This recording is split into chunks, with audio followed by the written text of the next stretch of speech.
Hello, guys.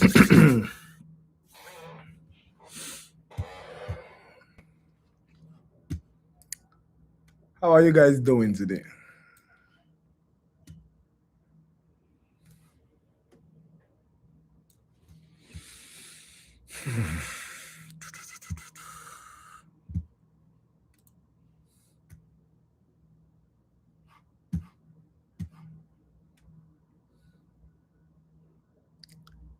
Can you hear me?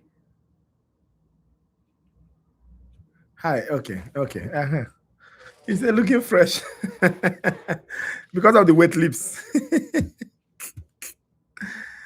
Hey, thank you.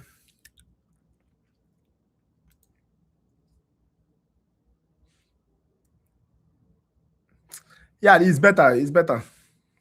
The arm is very much better. It's very much better. Thank you. Hmm.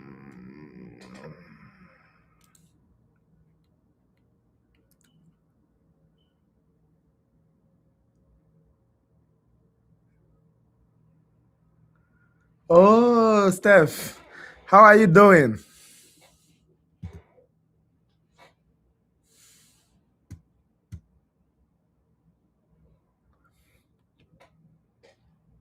I think I overdid it.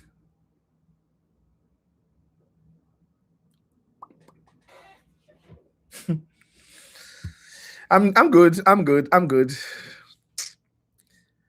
I'm good. Say possibly. Yes, everybody. We are 12. They have to come very fast though because I have 2 hours. I have a meeting and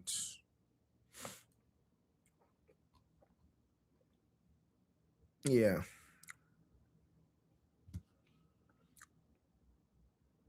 So they need to come very fast. Very, very fast. Let me see. So you're supposed to endocrinology, circulatory system, blood, circulatory system, heart, blood vessels. That's 3 of them. Then lymphatic and immune system. Then respiratory system, urinary system. Okay, so we've done review for till respiratory system.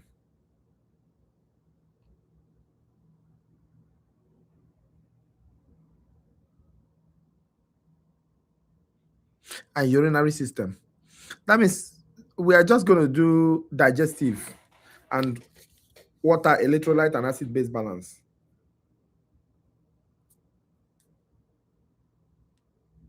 Understand?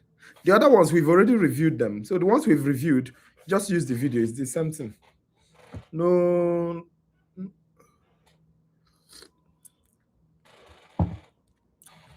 just go to my channel, go to live. You look at the review we did. Choose the one that works for your specific class, and you use it. All right. So I'm waiting for everybody. We are 15 here. Where's everybody?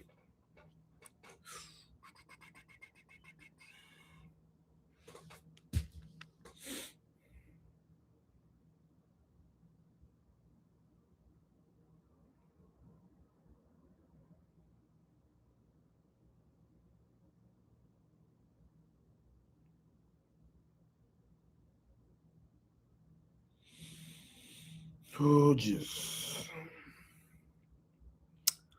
I'll give them 5 minutes.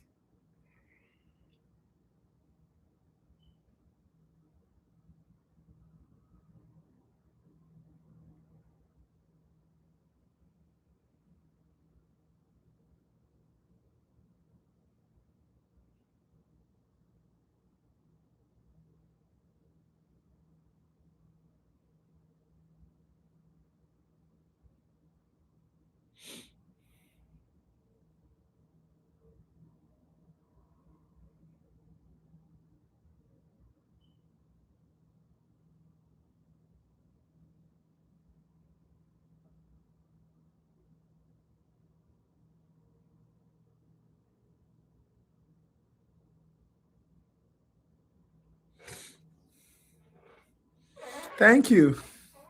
We are still 14. Where is everybody? No, I'm not sleeping. I'm not sleeping. I'm trying to look at some of those questions I want to ask.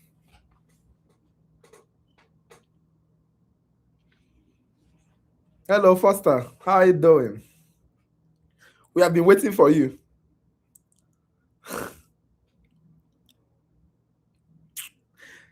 Jordan, my eyes is very small, so anytime I'm looking down, it will be as if I'm sleeping.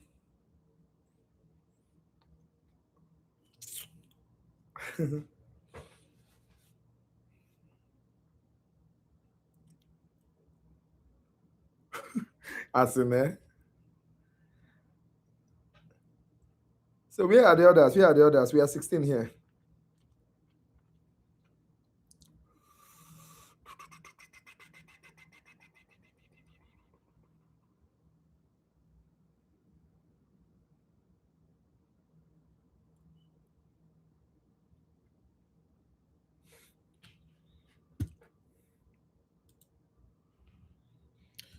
Okay. So let's I'm tired of waiting for these people. Though. I thought they said that they will be here by 8 o'clock. What's happening?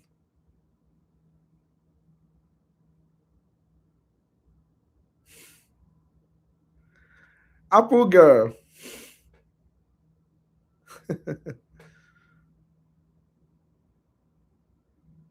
How are you doing?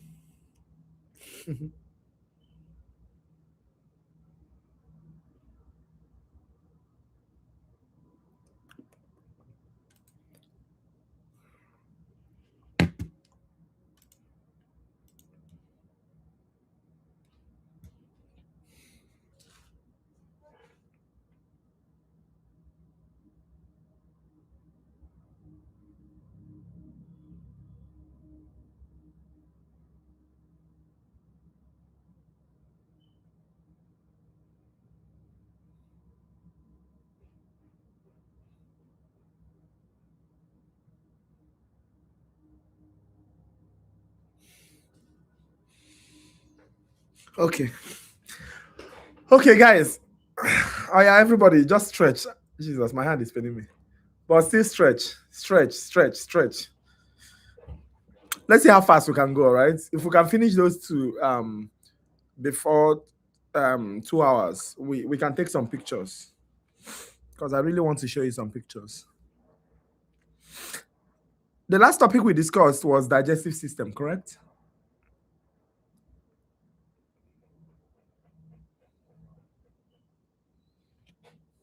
Right, guys?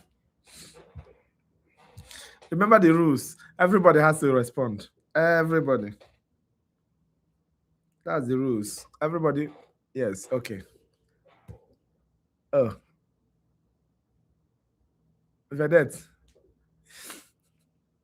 You are always saying something else. Okay. All right, guys. Let's start. All right. We've tried. We've waited for everybody. Yes, last time. So we are starting with digestive system. Let's go backwards. All right. So because the spirit is saying that a lot of questions will be coming out from digestive system, from fluid, from urinary, and others. But more bulk of the question, the spirit says that bulk of the question is going to come out from digestive system. Bulk.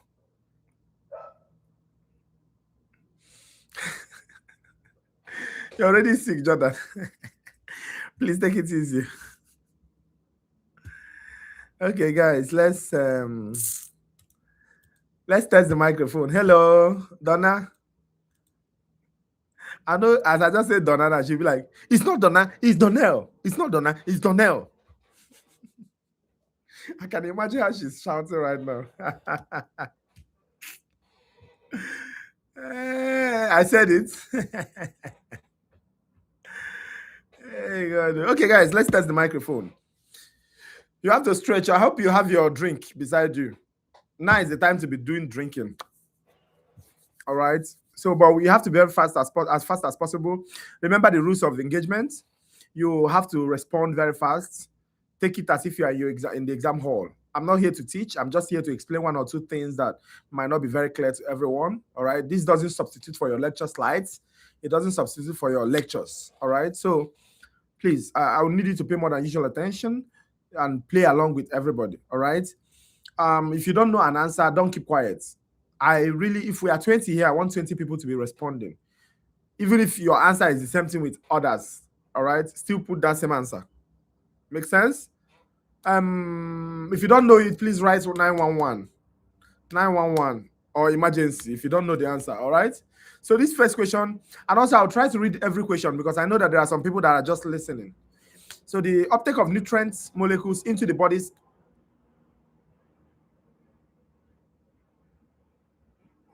Why am I hearing noise? So the uptake of the nutrient molecules into the body's own tissues is called dash. A, ingestion, B, compaction, C, digestion, D, absorption, and E, secretion.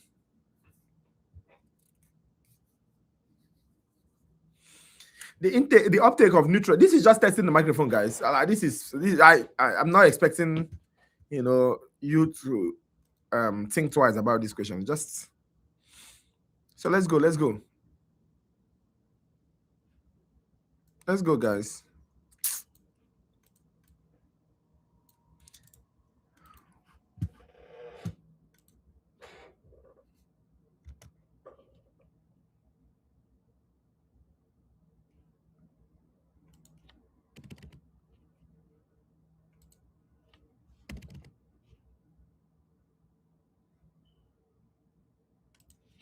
Let's go, guys. Even if you don't know it, just write whatever you think you write in the exam hall. That's what I need to say. Yes, guys, the answer is absorption. You should be able to know the difference between absorption, the difference between let me see. I'm going back to the question. The difference between ingestion, compaction, digestion, absorption, and secretion. You should be able to know these things. You should be able to know the well acquainted with these things. All right. And if there's any of them that you don't know, you tell me and I explain for you. But this is testing the microphone question, so I'm not expecting you to have a problem with it at all.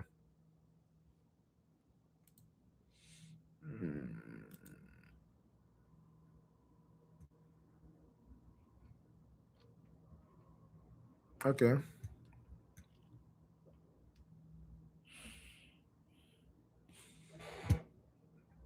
Yes, the answer is absorption. Okay, the next question I want to give you guys, I want to post the options first, all right?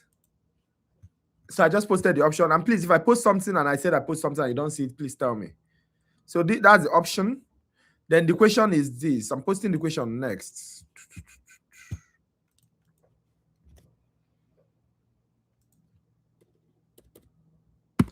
So look at the question here. An example of chemical digestion is the breakdown of dash into dash. An example of chemical digestion is the breakdown of dash into dash. A, proteins, nucleotides. B, amino acids, proteins. C, polysaccharides, amino acids. D, nucleic acids, nucleotides. And E, fatty acids, cholesterol.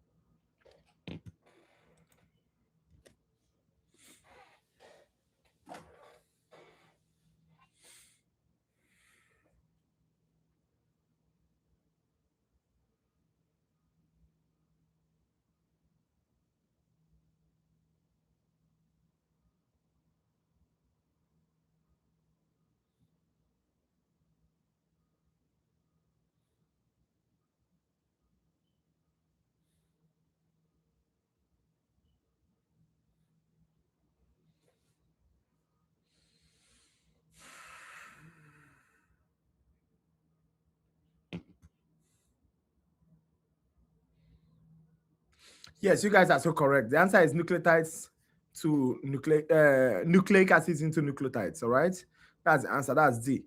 So why are the others incorrect? Proteins. The first one they say proteins, nucleotides. You understand? It's actually a mismatch. You understand? Proteins break down into amino acids, while nucleic acids breaks down into nucleotides. That's why that one is wrong. Then the other one says amino acids protein. This one doesn't even make sense. This one is just opposites. All right, it's opposites. Protein is what breaks down to amino acid, not the other way around. Then another one say polysaccharides into amino acid. That's what is very laughable. It's a mismatch, right? Because polysaccharides break down into what simple sugar. That's monosaccharide. It has nothing to do with amino acids. Then the other one says fatty acids, cholesterol. You understand? Both of them are types of what lipid. You understand? One does not break down into the other during digestion. So you need to understand why the other ones are not the answers. All right.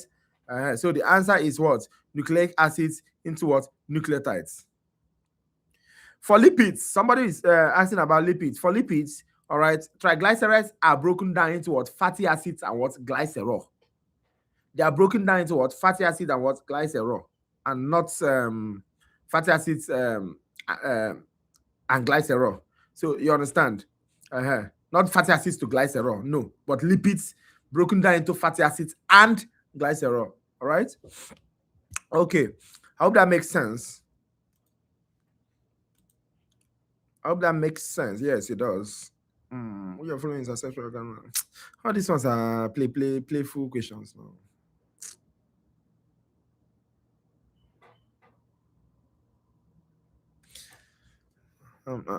Which of the following is not an ancestral organ? Okay, look at this question. Still testing the microphone question, guys. Just testing the microphone question. So I'm expecting everybody here. You understand? Options. So the question is, which of the following is not an accessory organ of digestion? Which of the following is not an accessory organ of digestion? Option A, tongue. B, liver. C, pancreas. D, salivary glands. And E, spleen. Option A, tongue. Option B, liver. Option C, pancreas. Option D, salivary glands. And option E, spleen. What is the answer, guys? Which of the following is not accessory organ of what? Digestion. Talk to me, guys.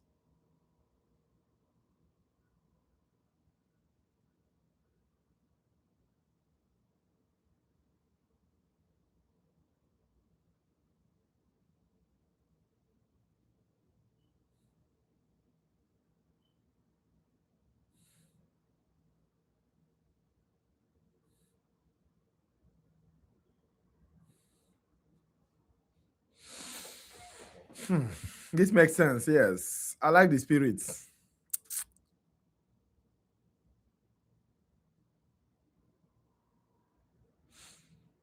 Perfect. The answer is spleen. The answer is spleen. Okay. Look at this question, guys. The serous membrane that suspends the stomach and the intestines from the abdominal wall is called the dash. The serous membrane that suspends the stomach and intestine from the abdominal walls is called the dash. A, mesentery. B, mucosa. C, submucosa. D, submuscularis mucosa. And E, muscularis externa. A, mesentery. B, mucosa. C, submucosa. D, muscularis mucosa. And E, muscularis externa.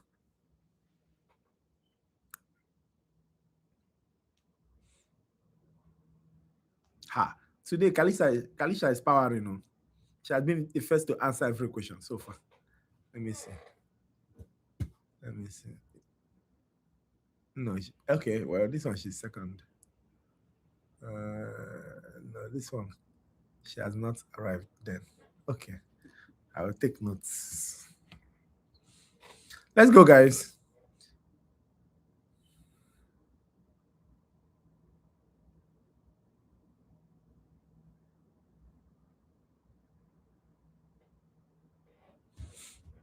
The serous membrane that suspends the stomach and intestines from the abdominal wall is called the dash.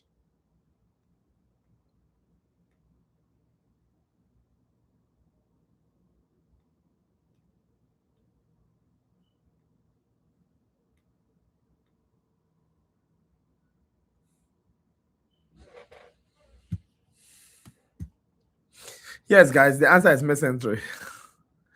Yes, it's mesentery.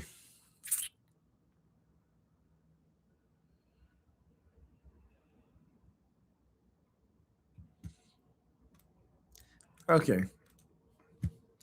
Look at this question. Victor, you are here? I'll be looking out for you in all the questions. Look at this question. The outermost layer, yes, the answer to that question is mesentery. The outermost layer of the digestive tract, which is composed of a thin layer of areolar tissue and a simple squamous epithelium, is called the dash. A, lumen. B, muscularis externa. C, submucosa. D, mucosa, bracket, mucous membrane. E, serosa, bracket, mesentery. I'll take the options again. The A, lumen. B, muscularis externa. C, submucosa. D, mucosa, bracket, mucous membrane. And E, serosa, bracket, mesentery.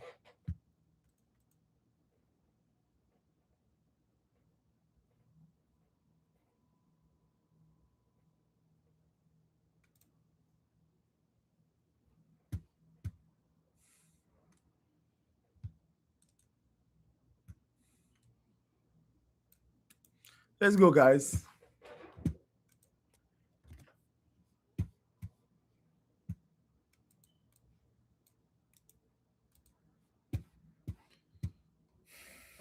Let's go, let's go, let's go. Yes, okay, Victor has answered. Kalisha is not first today. What happened? Okay, yes. The answer is serosa, all right? Same thing as mesentery. So look at this question, guys. It said, which of the following list some of the tissue layers of the digestive tract? Which one has them in correct order from lumen to external surface? This is A.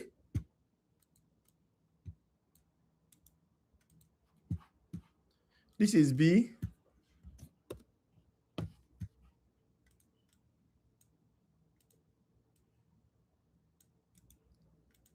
This is C.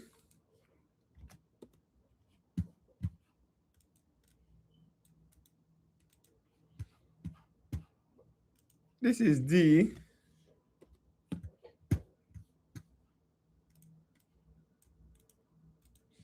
And this is E. Which of the following lists some of the layers of the digestive tract? Which one has them in the correct order from lumen to external surface? Let's see. Who is there?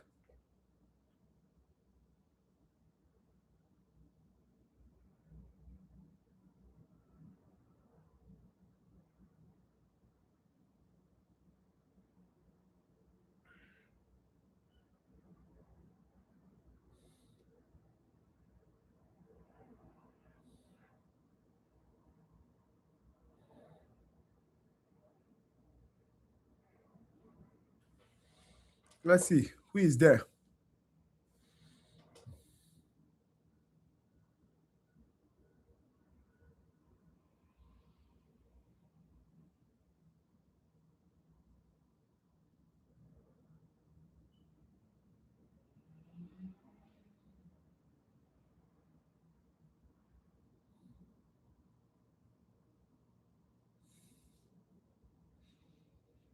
Lamina propria, muscularis externa, submucosa externa, submucosa muscularis externa, serosa. Come on, guys. We are now gradually entering the main thing. Okay, yes. So the answer is A. You guys are very correct. Lamina propria, muscularis mucosa, submucosa, muscularis externa, and serosa. They just purposely remove the epithelium, which should come first before even the lamina propria. All right. So they are just trying to make sure you know what you are doing. They want to confuse you, but you won't let them confuse you. Okay, look at this. This question is very simple, but a little confusing. I hope it's not for you anyway. So if they bring something like that, you should be aware. Look at the question here. So I'll give you options. Let me pose the options. Just a moment.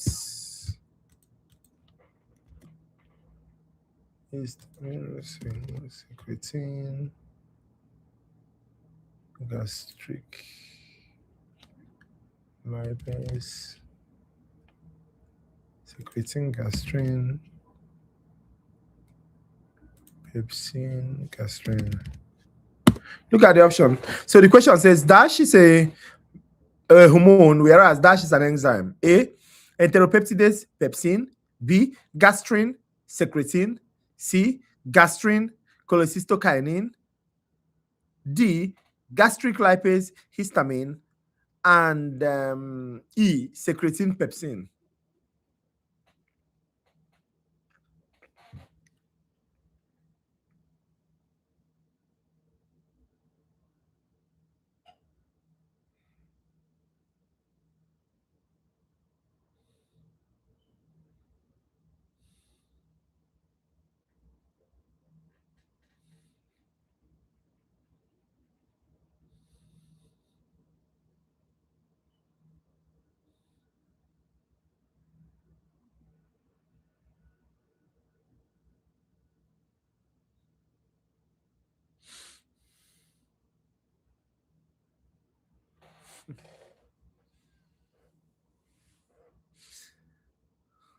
Let's go, guys. Let's go. Come on, come on, come on. We have a lot of things to do. This is just testing the microphone questions now. Something you shouldn't even think about.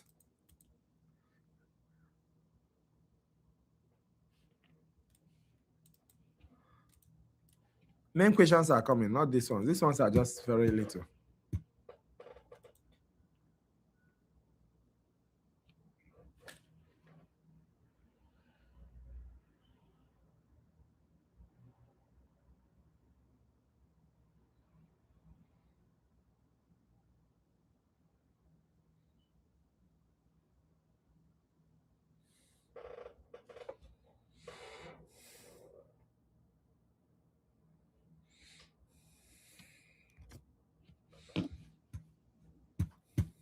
Some people are on the live and they are not participating. That's you should be when you are here, you should participate.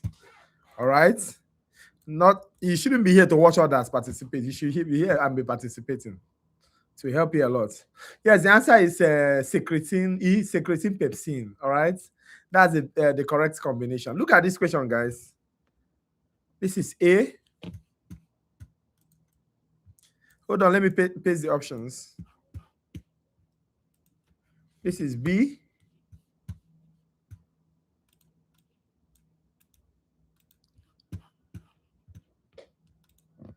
This is C.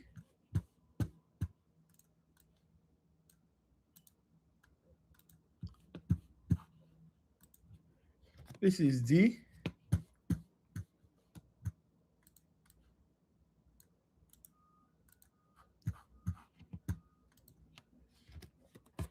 And this is E.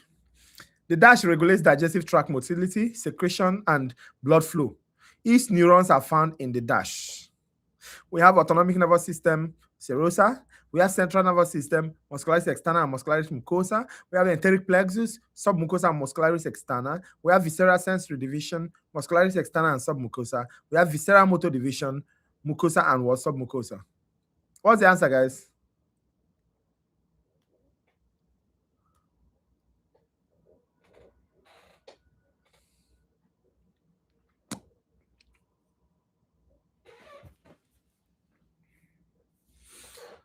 Come on, let's go, guys. Let's go, let's go, let's go.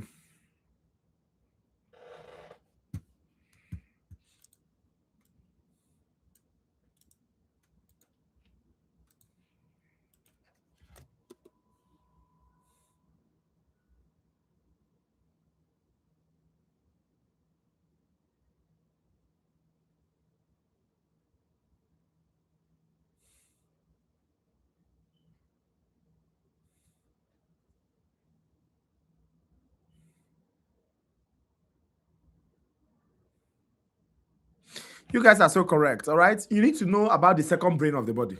The body has a second brain, and we call it what? Enteric nervous system, ENS, all right? Because, it's a very specialized branch of the nervous system that can operate independently of the central nervous system. That's why we call it what? Its own brain, like the God's brain or the second brain, because it can operate independently of the central nervous system. Make sense? So, and, it contains a lot of neurons, even more than the spinal cord. You understand? But it's specifically dedicated toward managing the digestive tract. So the digestive tract is very, very complex. I'm discussing this because there are other questions, after this that I'm not going to ask.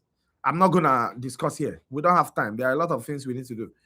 Now, that second brain or the gut brain are divided into two. One is submucosal plexus and also myenteric plexus. That submucosal plexus, we call it what? Meissner's plexus. It is found in the submucosa.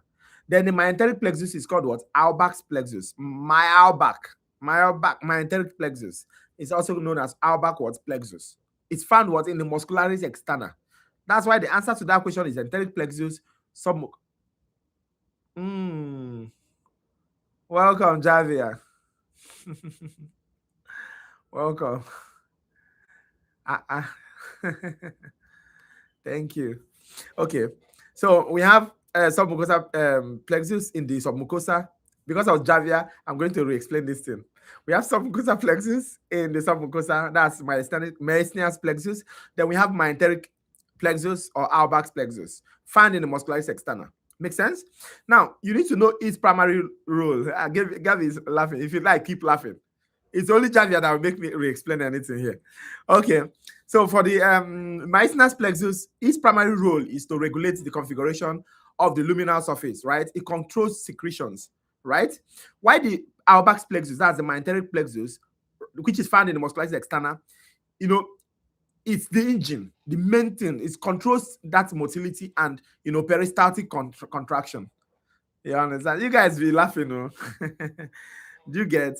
So that is exactly why that question is right. And they are going to ask a lot of questions from it, depending on the spirit, right? The spirit is saying that they're going to ask a lot of questions from me. So that's why I took time to explain it.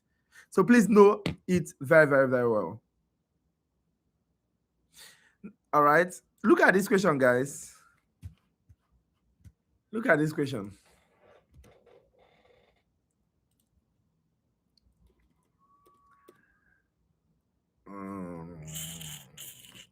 Look at this question. The surface of the tongue is covered with dash stratified epithelium and has bumps called dash, where many taste buds can be found.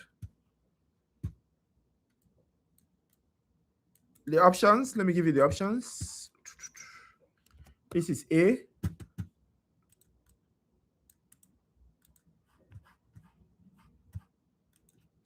This is B.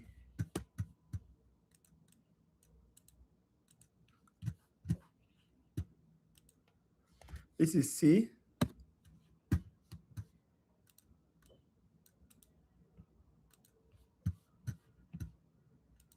This is D. And this is E. Come on, guys. Let's go. The surface of the tongue is covered with dash stratified squamous epithelium and has bumps called dash, where many taste buds can be found. Come on, guys. Let's go, guys.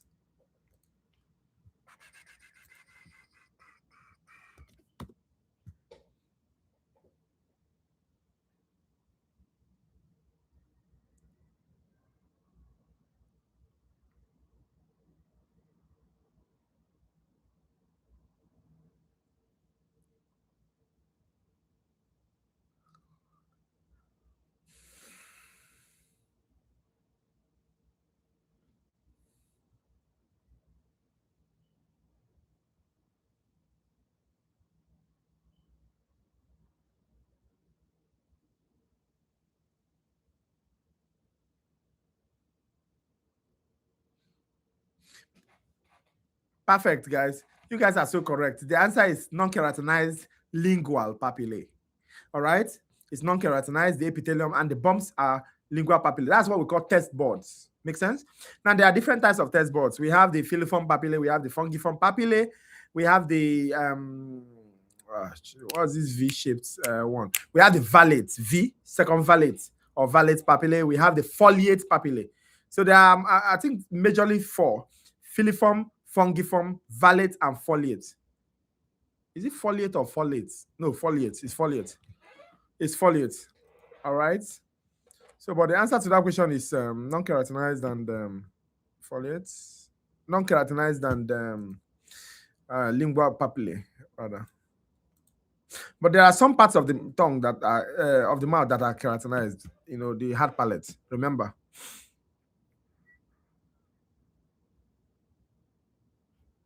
Now look at this question. Okay, these questions are becoming serious now. All right. So let's go with the tide. Let's fire the tide. Look at this question, guys.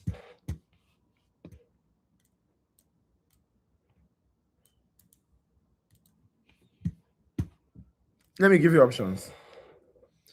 So this is parotid lingual. This is sublingual, submandibular. Is submandibular. Sorry. Hold on, guys. Labial, submandibular. Okay, that's the option. So the question is, the Dutch gland is an extrinsic salivary gland, whereas the Dutch gland is an intrinsic salivary gland. Options: lingual, labial. B, sublingual, lingual. C, submandibular, lingual. Okay, sorry. A, lingual, labial. B, submandibular, lingual. C, submandibular, sublingual. D, sublingual, parotid. And E, lingual, sublingual. So which one is extrinsic? Which one is intrinsic?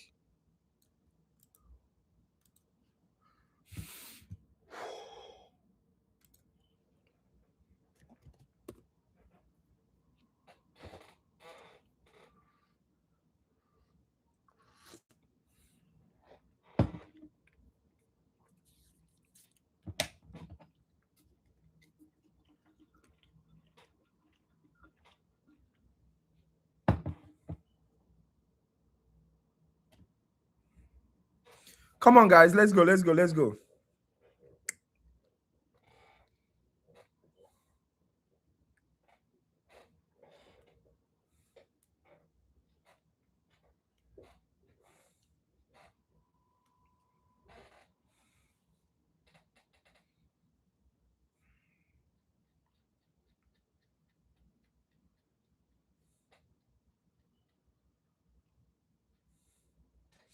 Perfect. You guys are so correct. You guys are so correct. The answer is submandibular lingual. So what you need to do in your head, just write extrinsic versus what? Intrinsic. That's what you need to do. All right.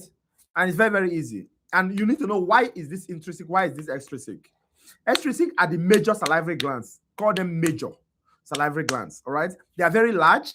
They are most times they are paired organs located outside the oral mucosa. Because they are located outside the oral mucosa, that's why they are called extrinsic. And they communicate with the mouth through different branching ducts. What are the examples of extrinsic? Three major examples. Parotid gland, that is parotid is just here, anterior to the ears. This is the ear, anterior to the ear. That's parotid. All right. Second one is submandibular glands. Submandibular gland is located along the body of the mandible. Now we have the sublingual glands located in the floor of the mouth. All right, anterior to the submandibular gland. So these are the three major extrinsic. What am I even pronouncing? Did I say extrinsic? No. Hey, Nchebe-jah, you are terrible. It's extrinsic. Okay. Before I bite my tongue. Okay, so intrinsic salivary glands, they are minor ones, all right? These ones, they are a lot. They are dispersed, glands located within the oral tissue. You understand? They can be found in the tongue, lips, cheeks, and palates, all right? And that's how they follow, the name follows them. You understand? They secrete small amounts of salivary gland constantly to keep the mouth moist. Make sense? Example, the labial glands located in the tongue, the lingual glands located in the tongue, the labial located in the lips. Which other one again? The palatine, yeah, located in the roof of the mouth. Then the buccal, which is located in the cheeks, inside the cheeks. All right. So these are the major intrinsic salivary glands. So you need to know them. Very, very important. It comes out in your exams every time. And mind you, they may ask this question in different settings. That's why you exactly need to know what you are doing.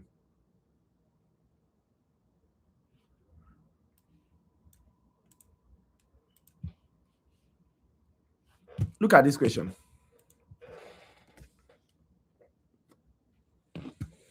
Look at the question, guys. I'll give you option. Normally, I'm not supposed to give option, but because of the spirit of the Lord in me. Hey, God. Okay, let's see. A. Hold on. Now I want to write it out. Triangle constrictors. B. The upper, the lower. C. Esophageal gland.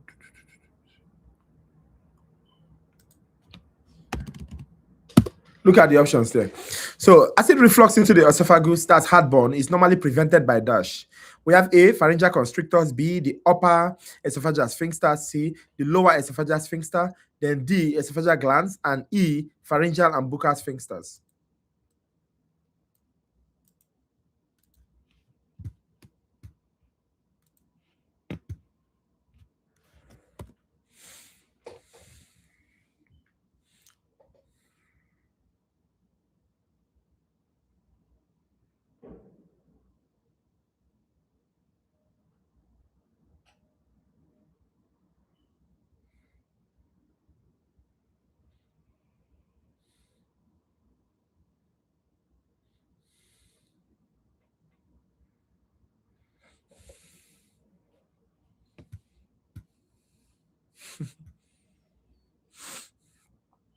Come on, guys, let's go.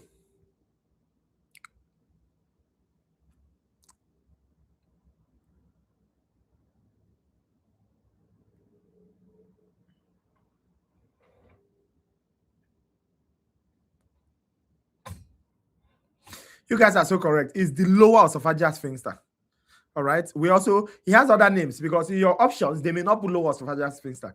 What if they put something like gastroesophageal sphincter? The same thing. What if they say something like cardiac sphincter? The same thing. So what you need to put in your head right now is that lower esophageal sphincter is the same thing as gastroesophageal sphincter. Is the same thing as what? Cardiac what? Sphincter. It's actually a physiologic ring of smooth muscle located at the junction between the esophagus and what? The stomach. Right? So it comes during the resting state.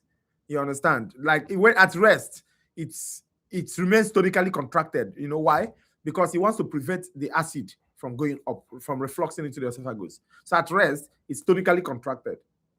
Then when you swallow, it relaxes to allow food to enter the stomach. Do you understand the point? Very, very important. And it has diagrammatic support. Now, when you talk about upper esophageal sphincter, because somebody will be like, oh, maybe it's upper esophageal sphincter.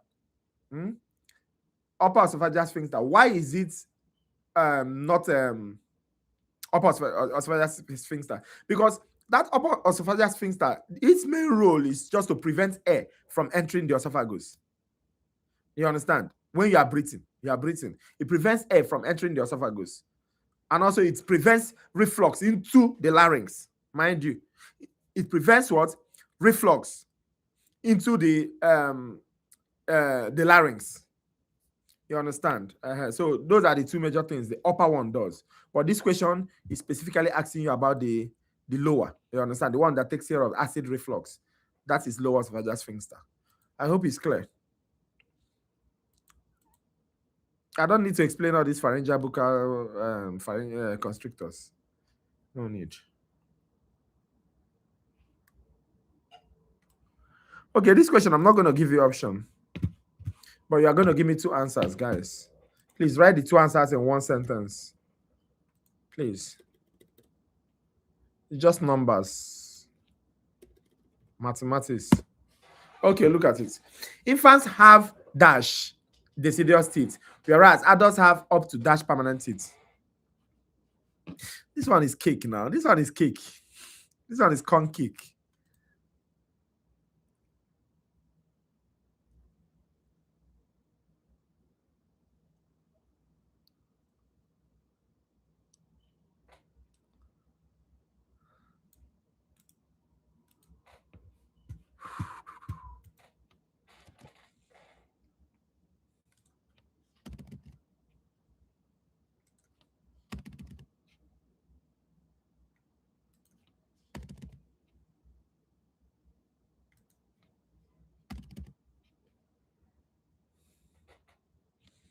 Come on, guys.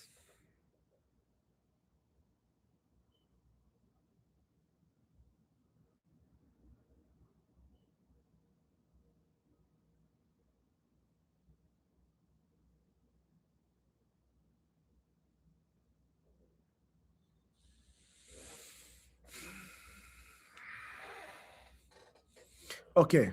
So the answer is 2032. That's very correct. All right. 2032. Deciduous is 20. Then permanent is 32. All right. You guys are so correct. So that option I just posted down. This is the question here.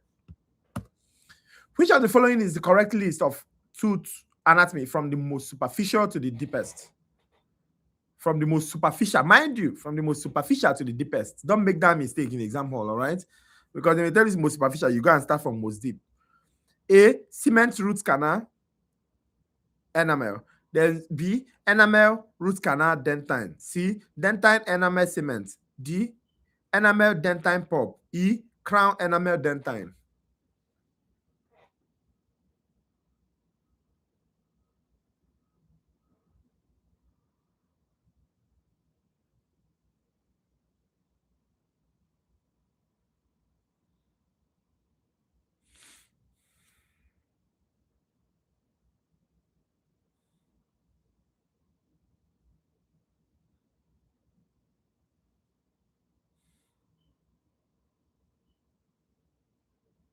Come on, guys.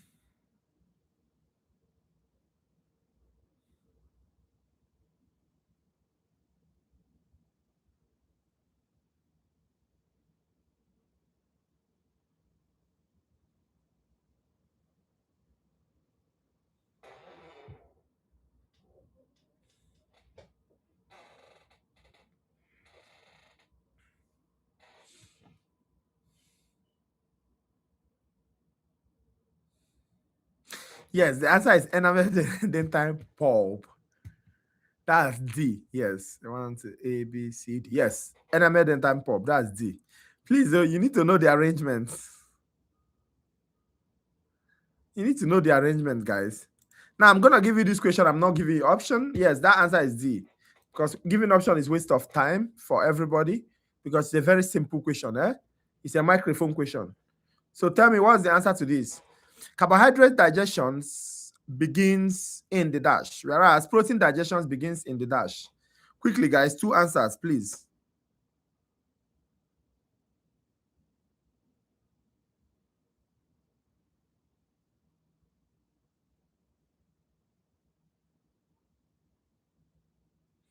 Two answers, guys.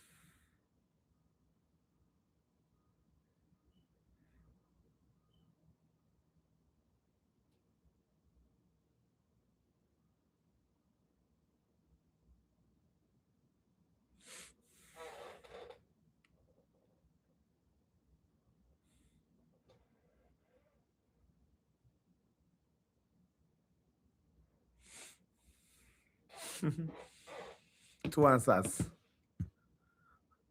Okay, keep going, guys.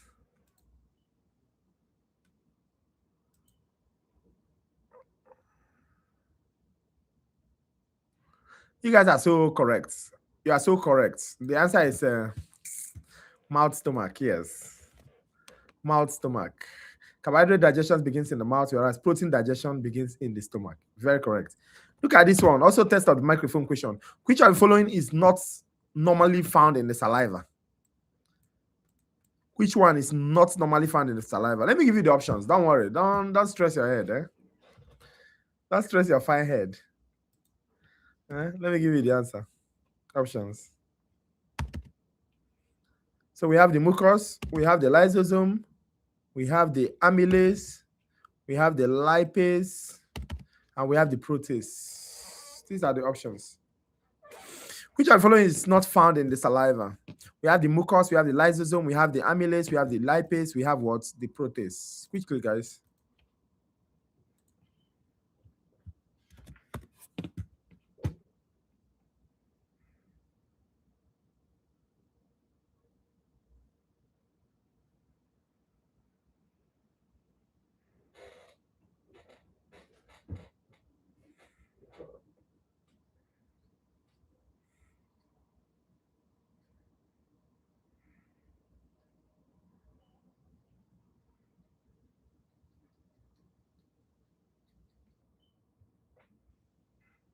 Exactly. You guys are so correct. The answer is what? Proteases. All right. They are the ones that very, very important. Um, but they are not found in the mouth. They are not found in the mouth at all. They break down protein, but they are not found in the mouth. But the ones that are normally found in the saliva, I talk about mucus that is produced by the sublingual and submandibular glands, all right? That helps to lubricate your food. You talk about lysosome. Lysosome are the antibacterial enzymes that helps to kill, bacteria, Then we talk about what's the next one? Amylase, salivary amylase. You see, salivary amylase. Another name for it is thiolin. You understand? It begins the chemical digestion of what? Complex carbohydrates, starch in the mouth, breaking it down into shorter oligosaccharides. Then we have the lingual lipase. Lingual lipase is secreted by what? Intrinsic salivary glands of the tongue. It helps to begin the starch digestion of fats. But it becomes very active when it gets to what? When it gets to the acidic medium of the stomach. Bear that in mind. Extremely important. So that's why the answer is proteases. Because others are found in the mouth. This one is not found. See, I'm not asking you guys this question, but you need to know it. The question, they are asking the swallowing center. The swallowing center is located in the dash. What's the answer, guys? I don't want to waste time on it. There are more important questions, so I'm not wasting time on it. The swallowing center is found where?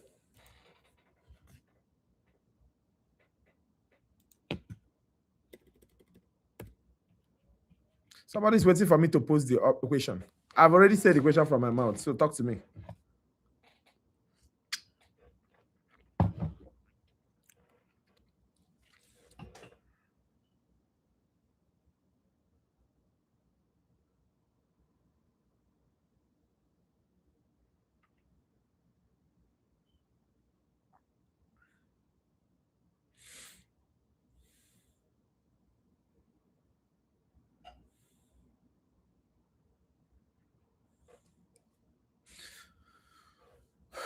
Medulla, yes. You guys are so correct. Look at this question.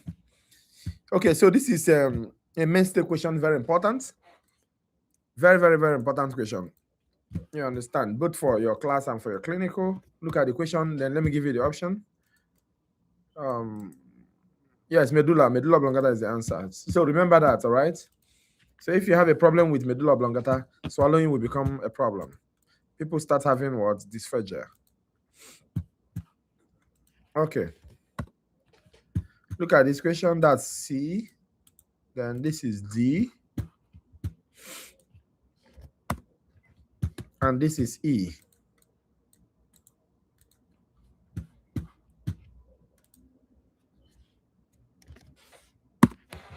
The oral phase of the swallowing is under the dash control, and the pharyngo-esophageal phase is dash. Central nervous system also controlled by the CNS. Central nervous system controlled by autonomic reflexes. Autonomic nervous system controlled by autonomic reflexes. Voluntary, also involuntary. Also voluntary. Involuntary, also involuntary. These options are weird.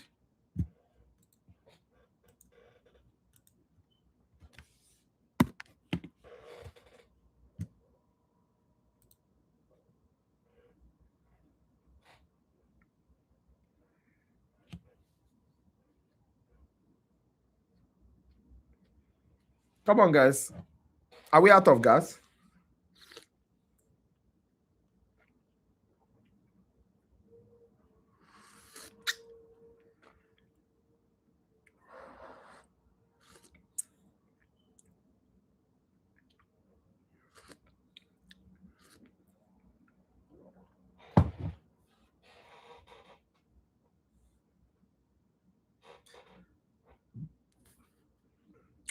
Yeah, my people.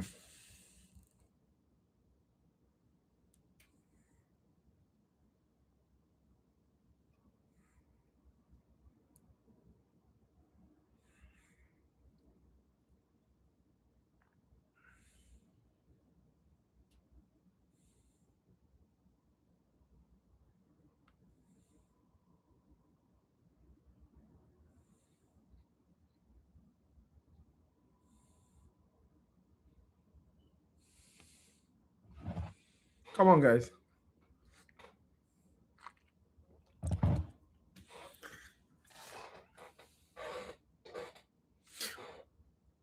Oh boy, time is going.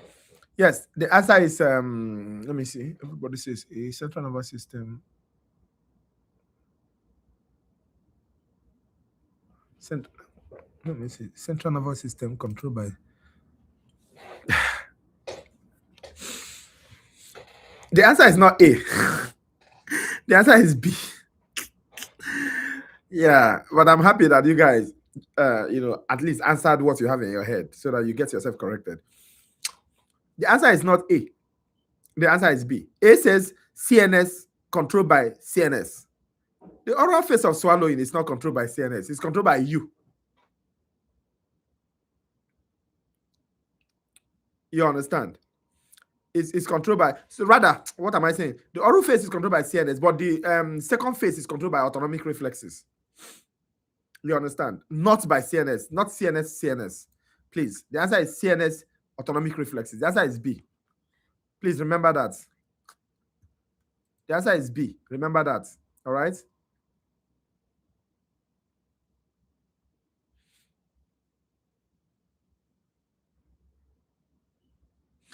Yes, the answer is B. You know why? Because I don't know how to explain this, but let me try. That first phase, the oral phase, is voluntary, right? You are controlling it. You understand? You consciously, use your tongue to push the bolus of food toward the what is it called, oropharynx. You understand? So it's under voluntary control by the CNS, specifically the motor cortex. So you are doing it. You are actively doing that thing.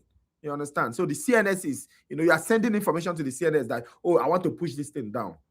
You understand? And where is that information going to? It's going to what? The cortex, the motor cortex. Do you understand? So you press it and it goes downwards. But if it's the second part is what? The pharyngo-esophageal phase. That one is involuntary. You understand? You are not the one that's controlling it. It's controlled by what? Autonomic what? Reflex. Remember what I said about autonomic? I told you autonomic is that, reflex that comes back straight to usually the smooth muscles. That's autonomic. You understand? Sympathetic and parasympathetic, if you remember. So that's what controls what? The reflex. Do you get? So remember that. So CNS and the autonomic reflexes. That's the answer, not CNS. Okay.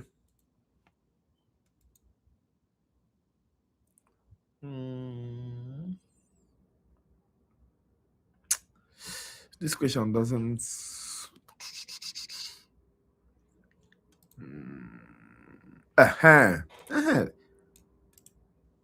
Okay, guys, look at this question.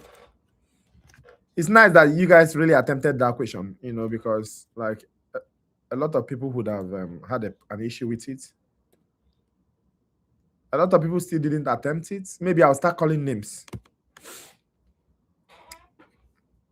Look at this question, guys. Pepsinogen is produced by dash and is activated by dash, which is secreted by dash. Ha. Oh boy. Okay. Let's go. Option A. Thank you. This is option A.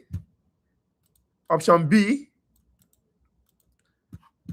This is option B. Option C. This is option C. Option D. This is option D. Option E. This is option E. So pepsinogen is produced by the dash and is activated by the dash, which is secreted by the dash. A. Chief cells, carbonic anhydrase and parietal cells. B. Chief cells, hydrochloric acid and parietal cells. C. Parietal cells, hydrochloric acid, chief cells. D. Parietal cells, carbonic anhydrase, chief cells. E. Enteroendocrine cells, carbonic anhydrase and parietal cells. Let's go, guys. Let's go.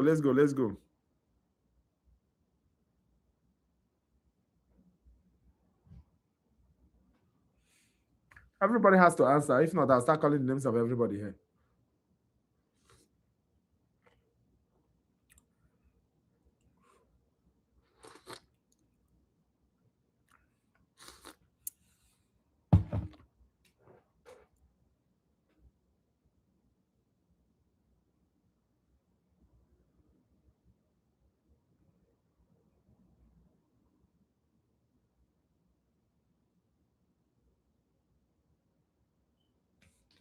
Let's go, guys.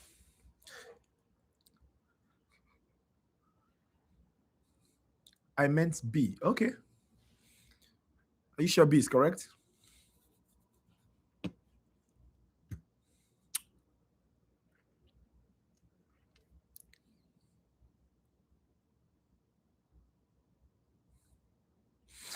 Okay, you guys are so correct. The answer is B. Pepsinogen is actually produced by chief cells, right? But hydrochloric acid produced by the parietal cells is what activates that pepsinogen. That's why I think the name should just be crossed. Parietal cells should have should be the chief cells. Because this one that is chief cell, everything is producing is not even active. Okay. Yeah, so the answer is chief cells, HCl, parietal cells. Very correct.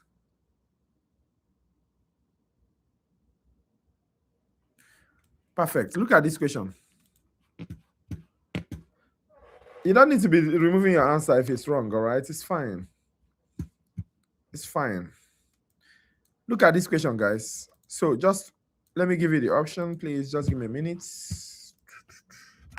This is A.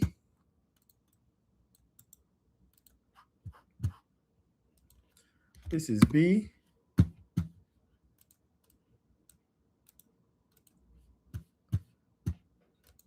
This is C.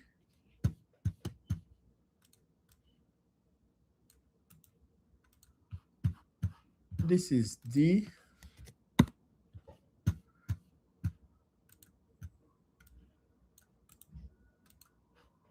And this is E. Okay, which of the following is the function of the stomach?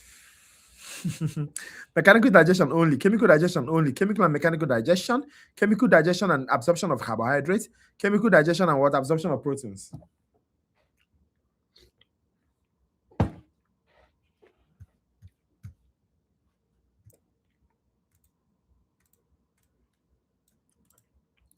Let's go, guys.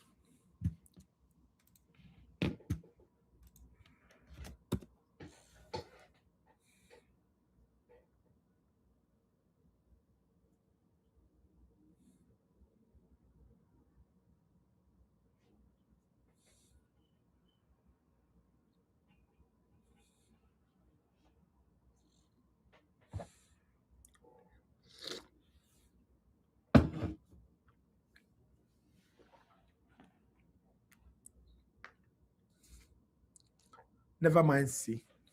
Never mind C. Okay. I'm not minding.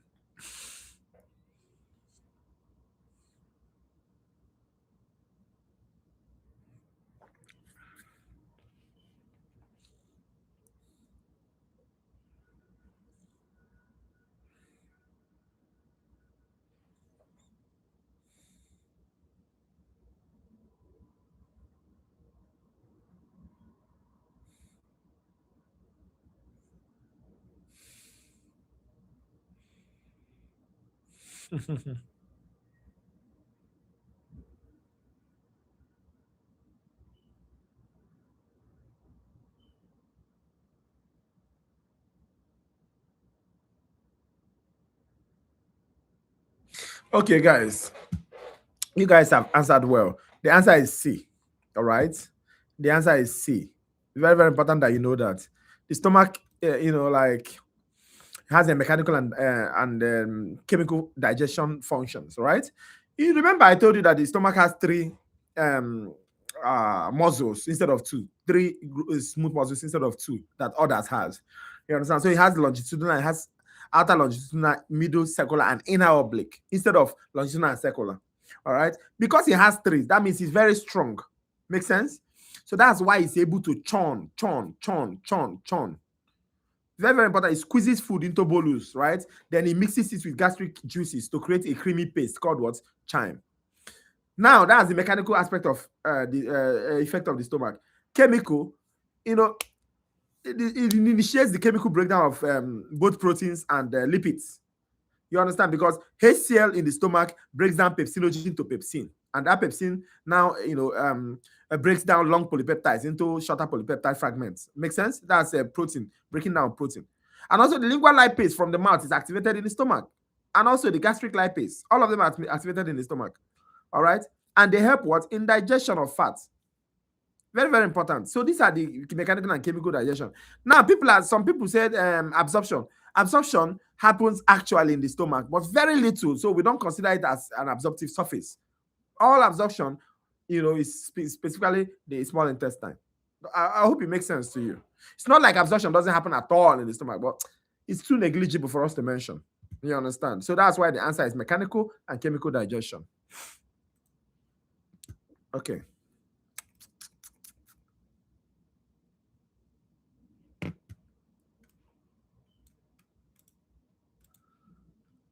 So I'm not going to give options for this question because I'm always thinking about it.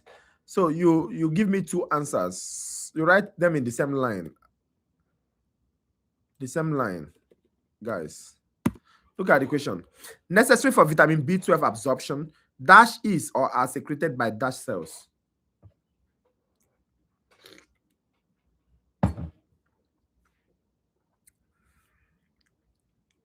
Come on, guys.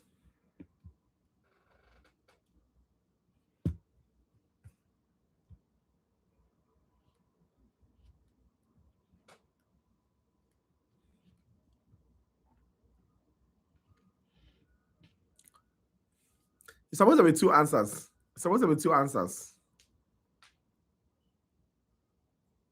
Somebody say intrinsic. Intrinsic what? Muscles. Write it in one line, please, so that I'll be able to get you. All right, please. There are two answers there. Necessary for vitamin B12 absorption. Dash. What is the answer for that first dash? Is are secreted by dash cells. So put them in the same place. Because if you write 1-1, people will write even after you quickly.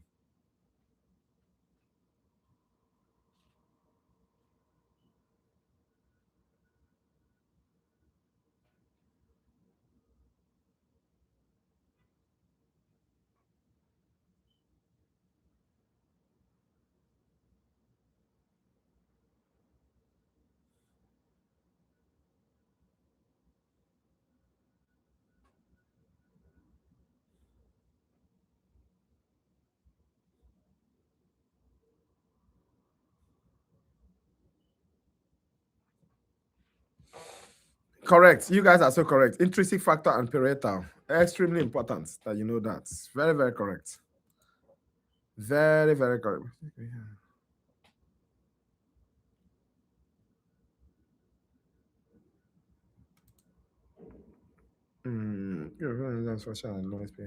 Okay. This one is a very cheap question, but sometimes cheap questions are not cheap. They are the most terrible. Yes, that answer is intrinsic and what?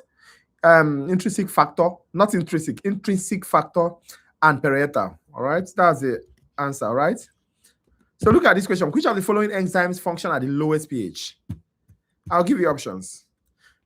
Salivary amylase, pancreatic amylase, pepsin, trypsin, and dipeptidase.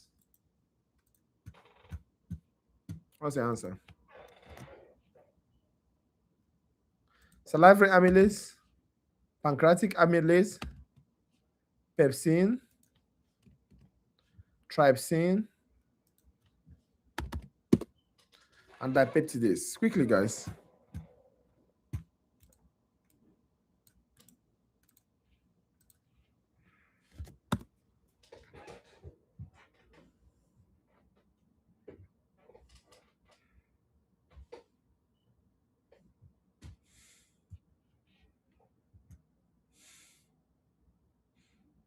Quickly, guys. Quickly.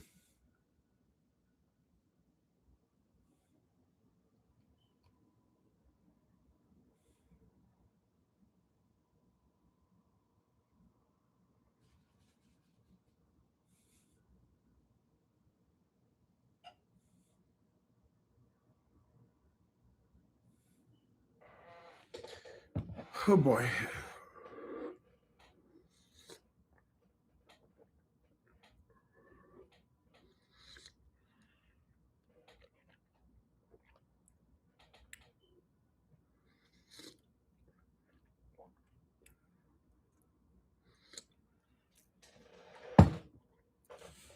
Yes, the answer is pepsin.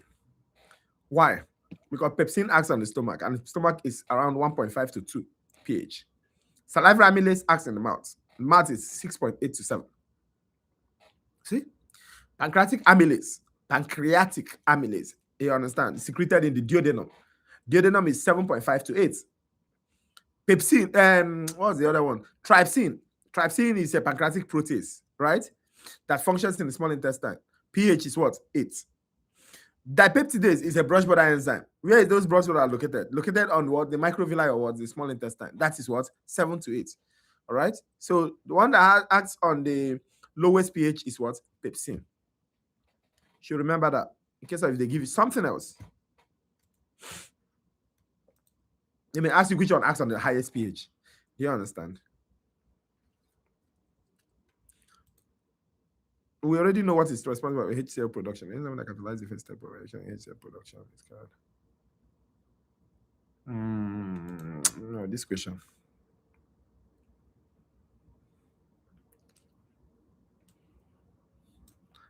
Look at this question.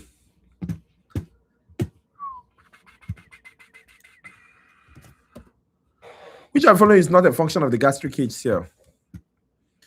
Which of the following is not a function of the gastric HCl? I'll give you options, guys.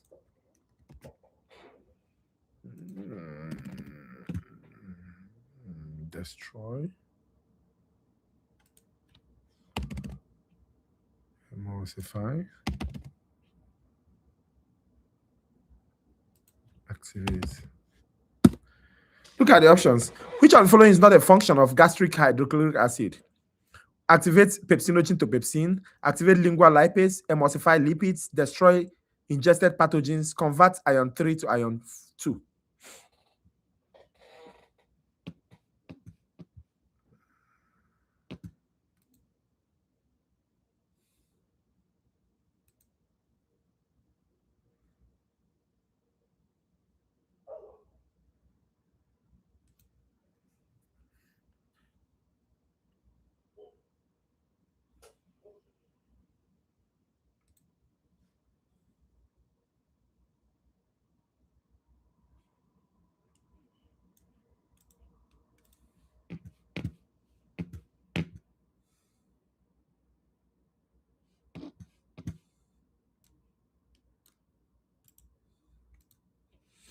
Quickly, guys, quickly. We are behind the time.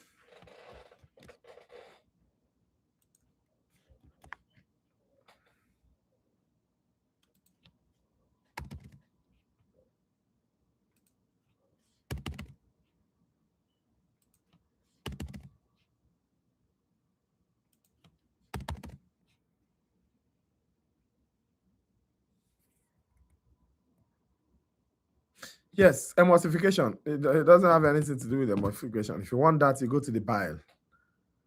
Yeah, I understand. So for this question, for that option I just posted, this is the question. Yes, you are correct. Look at the next question. What are the 3 phases of gastric secretion? Yeah, what are the 3 phases of gastric secretion? Yes, C is correct. Emulsification of lipids. Right? That's C. Yes. What are the 3 phases of gastric secretion? We have A, gastric enteric colonic, B, cephalic gastric duodenal, C, cephalic gastric intestinal, D, cephalic gastrointestinal and eliminatory, E, pyloric gastric and duodenal.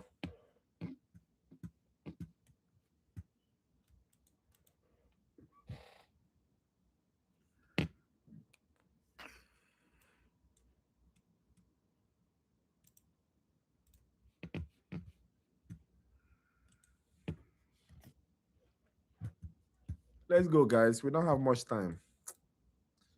The way time runs, I don't understand it.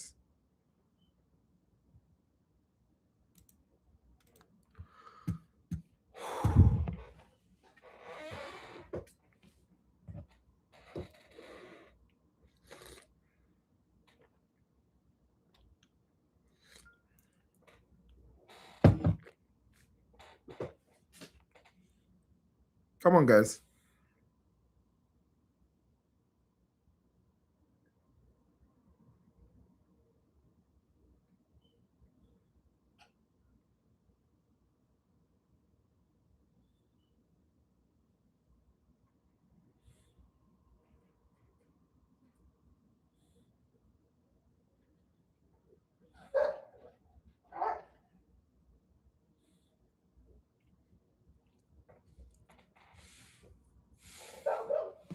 You guys are slow today. What's happening now? What's happening?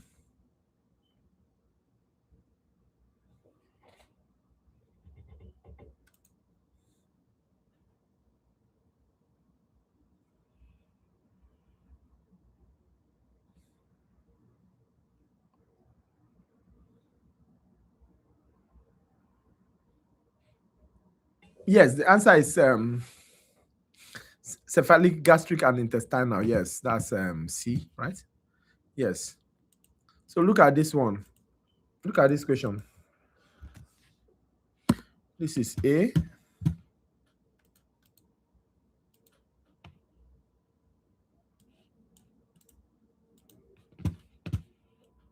This is B.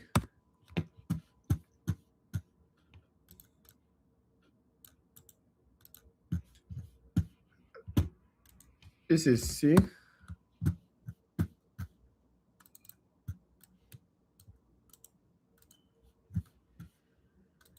This is D.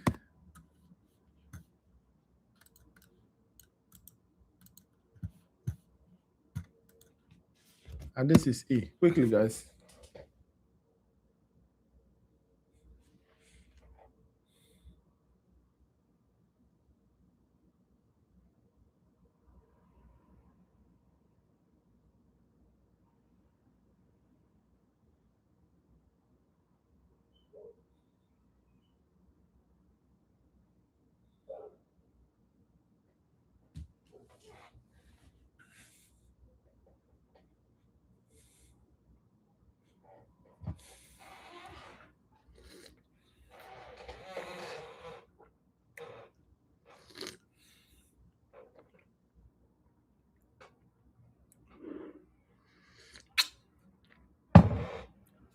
What's happening to the energy? Oh, yeah, do like this. Do like this. Come on, guys. Come on. Come on. Come on. Come on. Come on. Come on. I really wish you guys could be faster than this because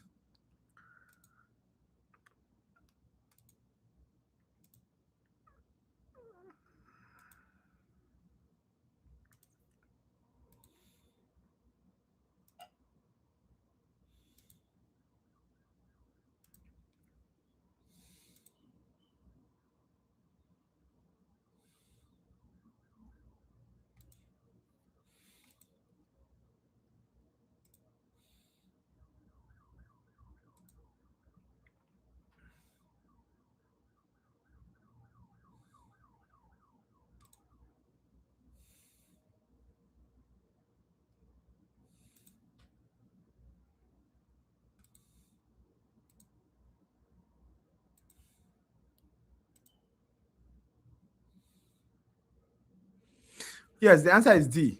The hepatic triad, right? That's what I asked. The hepatic triad. The hepatic triad consists of, yes. The answer is a bile duct 2, a branch of the hepatic artery, and a branch of hepatic portal vein. That's the answer.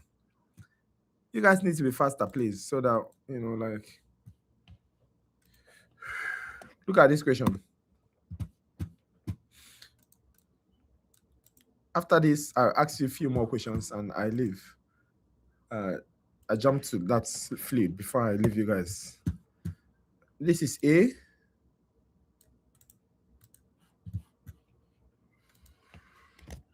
This is B.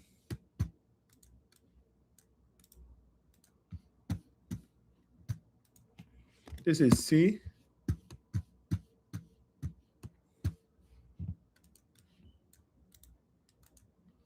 This is D. And this is E.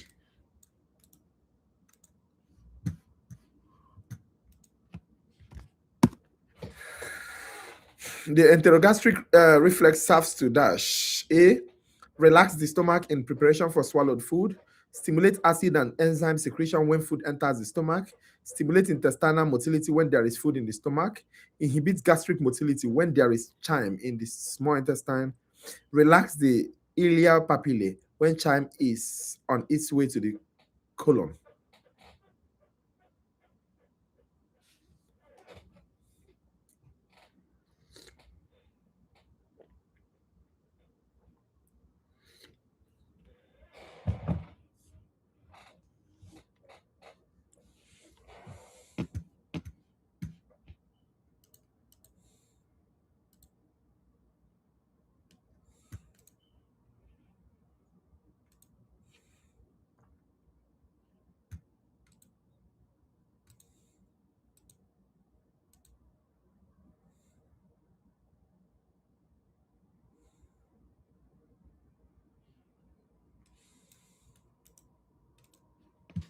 Yes, you guys are so correct. The answer is D. You are very, very correct.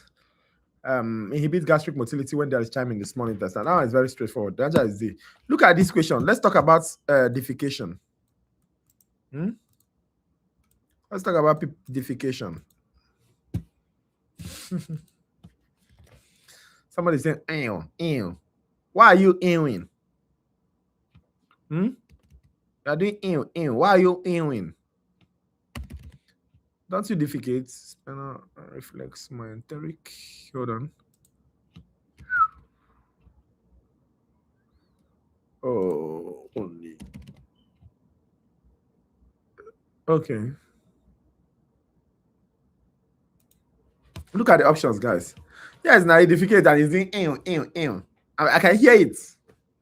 Spirit is telling me that somebody is doing ew, ew. Okay, guys. Defecation is controlled by dash. Mesenteric reflex only, spinal reflex only, mesenteric reflex and spinal reflex, micturition reflex and stretch, and the last one, E, stretch reflex. Quickly. Quickly,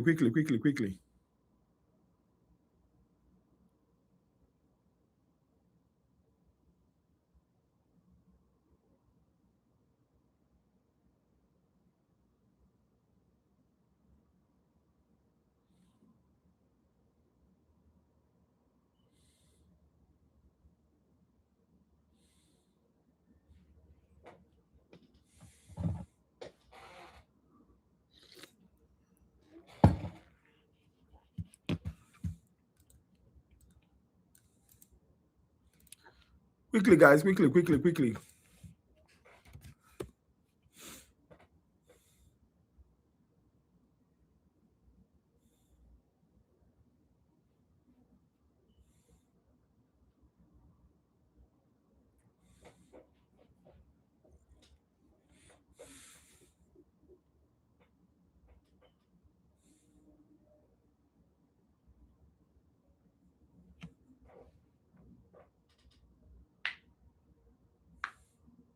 Yes, you guys are so correct. What did you choose? Mesenteric reflex and spinal reflex? If that's what you choose, that's the correct answer. The two of them are involved. So don't look down on defecation. Don't look down on shitting. Don't even look down on it. That process is very complicated, honestly. It takes two major reflexes to make it happen. You understand the points now? So just be happy, all right? First one is the mesenteric reflex. That's intrinsic reflex, all right? This one is local. Why did I say it's local? Because like when you want to, poop, somebody says poop. When you want to poop, you understand? The physics, they stretch the wall of the rectum. And when they stretch the wall of the rectum, what do? They stretch the receptors as well. They stimulate the receptor. All right. Immediately they stimulate the receptor. The receptor sends signal, and the signal goes through the mesenteric plexus. Remember mesenteric plexus. All right. Then it goes to the muscularis of the descending colon. You understand? Usually in the sigmoid colon, because that's where your physics are waiting right now. That's where they are. You understand? And what happens from there? This triggers peristaltic contraction. Everything we're doing, do-do-dum, do-do-dum, do-do-dum. You understand? Peristaltic wave. This wave pushes the physics towards the what? Anus. Now, when it gets to the anus, it will encounter the internal anal sphincter. You know what I'm talking about. Now, that's it that used to hold shit like this. Internal anal sphincter. All right? It's a smooth muscle. You understand? So immediately the internal anal sphincter sides the shit like this, it will relax. Make sense? And from there, parasympathetic also helps. So that parasympathetic is the spinal reflex. That's the second one. Do you understand? Very, very strong, much stronger reflex that involves the spinal cord, specifically S2 to S4. Remember this. All right. So that one, the stretch receptors in the rectum sends information through the visceral afferent fibers to where the spinal cord. And immediately sends to the spinal cord. The spinal cord sends motor signals back through what? Parasympathetic fibers. Remember, parasympathetic fibers are part of the autonomic nervous system. I told you autonomic is motor that is coming to the smooth or to the cardiac. If it's going to the cardiac will relax. But if you go into the digestive system, it will what? Start contracting. And immediately it sends this signal, peristalsis. You cannot hold that poop. Somebody is laughing. Donnell, you're laughing. Is it because I say poop? Okay, guys. So Last, the answer is mesenteric plexus and spinal reflex. All right?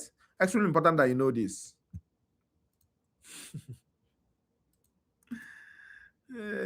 Somebody saying, Nchebe, you remember? Yes, I remember.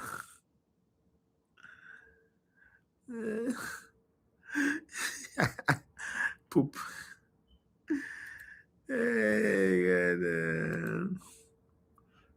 Influence is not a process carried out by particular decision of. I just want to ask you very few questions, and I will leave you guys.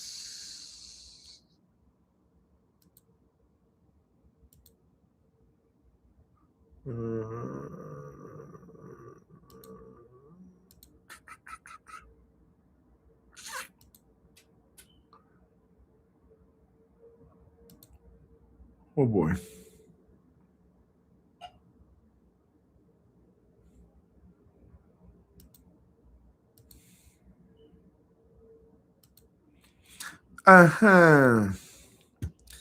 This question.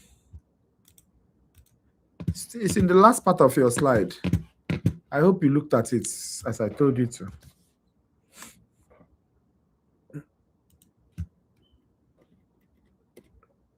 Look at the question.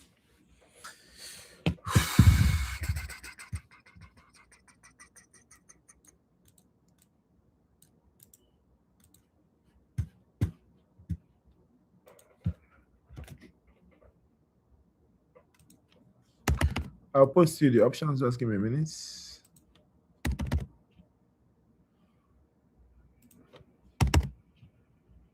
Hope you are not sleeping. No? Better don't sleep for me. Okay, look at the question, guys. Lipids are transported to the surface of the intestinal absorptive surface by dash, and are then processed into dash. Answer, guys.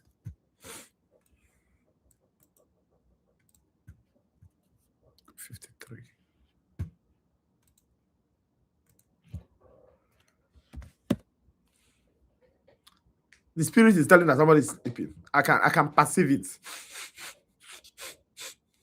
Somebody is sleeping. Let me not call the name of that person. Yeah, speak. Your son is listening. Speak. Oh, she's the one. Okay. I already know the person that is sleeping.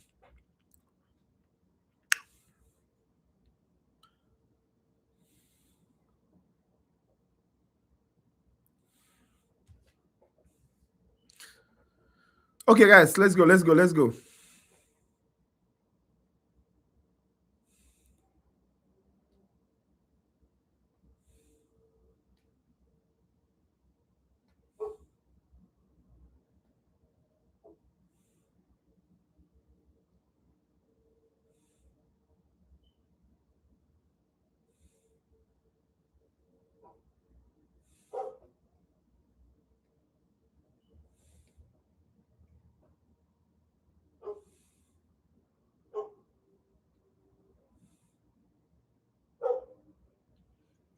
Quickly.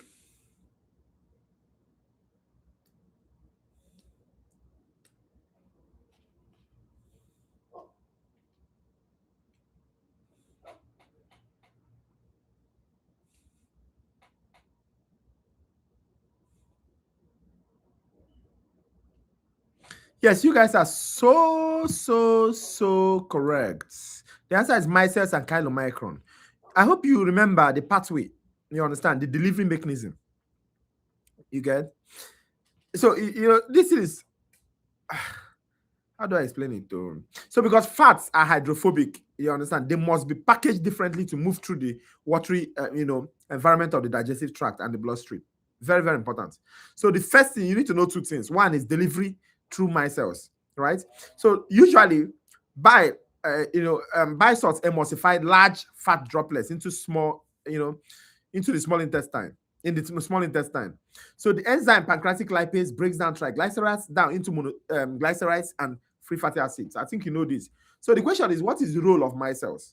So micelles, these are just tiny transport vehicles, right, that are made up of bile salts and lecithin. So what they usually do is they collect the monoglycerides, right, and the fatty acids. They collect it, and they now ferry these lipids into the surface of the intestinal absorptive cells. They ferry it into the surface of the intestinal absorptive cells. Those cells are known as what? Enterocytes. Do you understand? Now, the second part is processing into chylomicron. Inside those cells, remember, every cell has what? Smooth endoplasmic reticulum, rough and all those things, right? Now, the smooth endoplasmic reticulum collects these two things, right? Takes that lipid, you understand, and packages it. You understand? It now packages it as what? Triglycerides. Do you understand? Then it now adds a protein coat to it to create a what? A chylomicron. This is how chylomicron is produced. You understand? So if it packages it and produces it as chylomicron, it's supposed to pour it into the blood. But it's so big, it cannot pass through the the blood capillaries. Blood capillaries are very tiny, so it cannot pass through the blood capillaries. So how does it pass? It passes through the lacteals. Lacteals are lymphatic capillaries. So you need to know these two processes: delivery via micelles in the enterocytes, and also processing into chylomicrons by the smooth endoplasmic reticulum of that enterocytes, then sending into the blood using the lacteals, which are the lymphatic capillaries and not the blood capillaries. Okay, just shedding a little light. And I'll ask two questions and I'll be done with this. 52.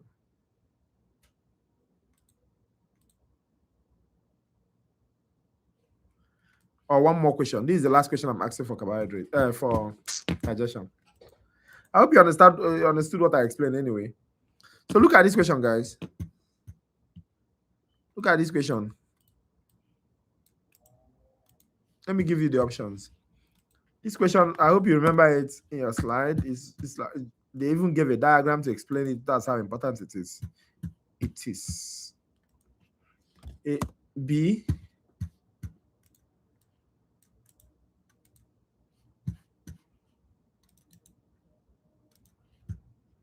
C,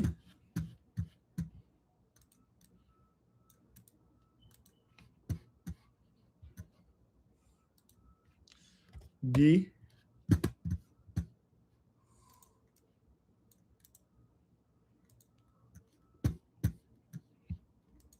and E. Final answer. Let's go, guys. Final answer. Which of the following is the proper sequence by which proteins are digested by different enzymes? Pepsin, trypsin, carboxypeptidase, dipeptidase. Pepsin, trypsin, dipeptidase, carboxypeptidase. Trypsin, blah, blah, blah, blah, blah. So just look at it and give me your answer. Come on, guys, let's go. It's the last question for this. Then I'll jump to fluid. Quickly.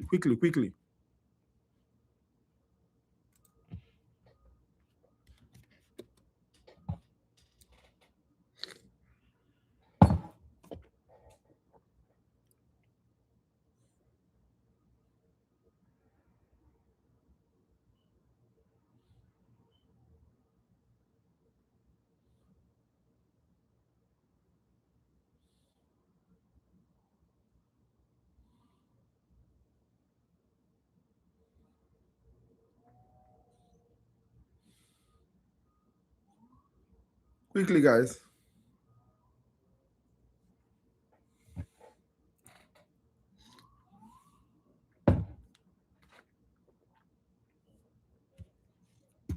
Last question, going.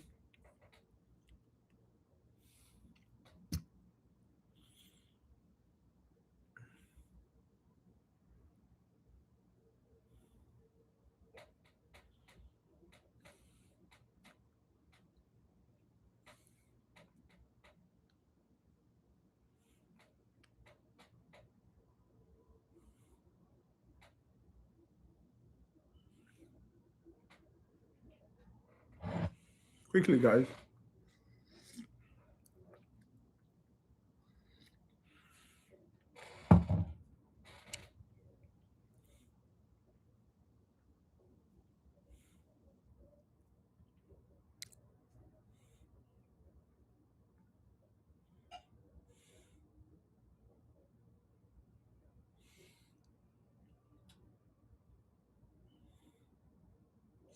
Yes. The answer is let me see. Pepsin, trypsin, carboxypeptidase, dipeptidase, pepsin, trypsin. Yes, the answer is A. Pepsin, trypsin, carboxypeptidase, and dipeptidase. That's the answer. Yes, the answer is A. Pepsin is an endopeptidase, right?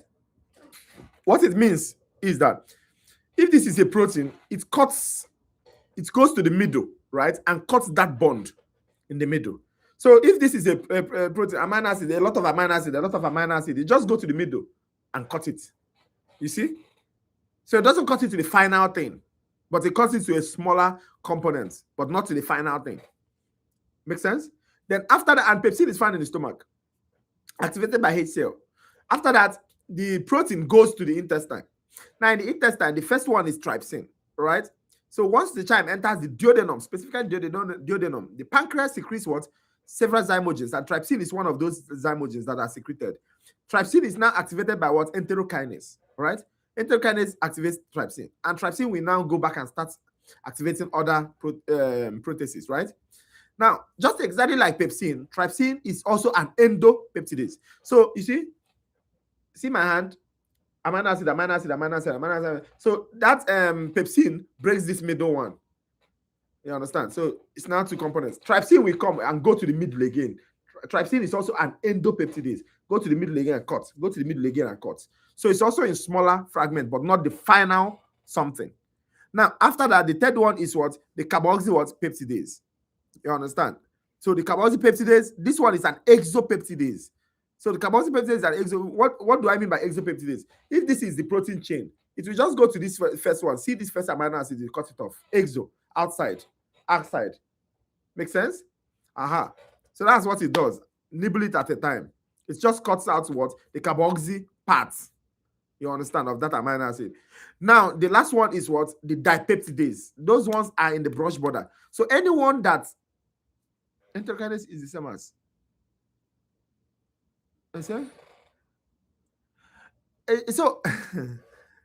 he said what? Enterokinase is what? The same thing as enteropeptidase. Yes, now. Yes, all of them are entero. They are inside. You understand? So you need to rather is different from endopeptidase is different from what did I say before? Exopeptidase. Is that what you're asking? Is that what you're asking?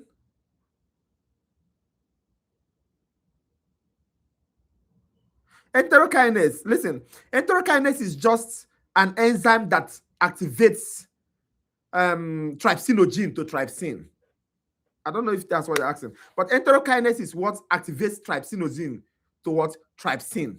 That's enterokinase. But enteropeptidase is a group of enzymes. You understand? So they are not the same thing. Enterokinase is just one that breaks down trypsinogen and makes it active trypsin. Then trypsin is now breaking others. But when you're talking about enteropeptidase, do you understand? Enteropeptidase is a very different thing altogether. All right. So anyway, that's by the way. Then we have dipeptidase. Dipeptidase is the one that I find in the brush border. All right. So those are the smallest ones. So it's from pepsin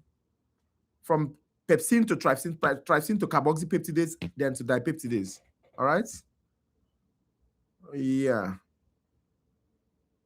Okay. So remember which ones is endopeptidase and which one is what? Exopeptidase. So we have the pepsin and trypsin, because they will ask you, there's a question I'm seeing there now, right now. They say one of the following is an exopeptidase.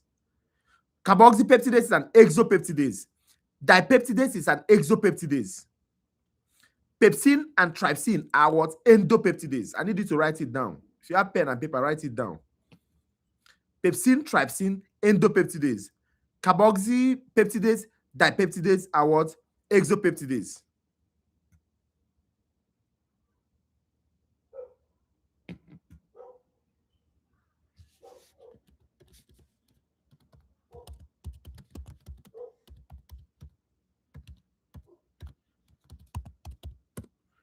Okay. So do you guys have any question?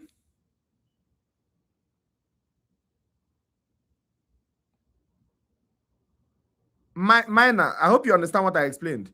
The two of them are completely different things.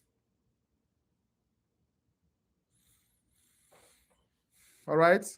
Enterokinase is enteropeptidase. Yeah. Okay. Which is different from endopeptidase. All right. So the two of them, enterokinase and enteropeptidase, are the same thing, but they are different from endopeptidase. I don't know if that's what you're asking, but I hope you understand. Okay, guys. So let's continue.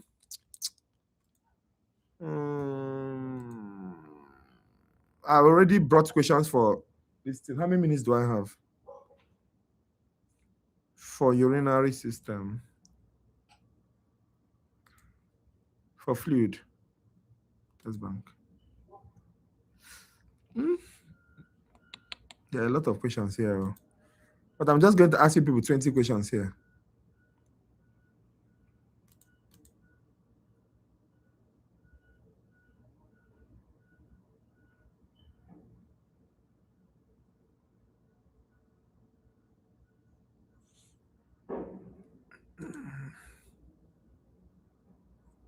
Okay.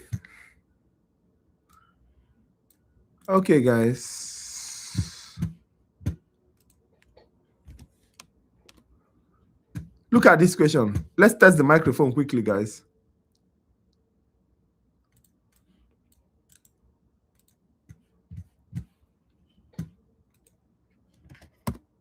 This is A.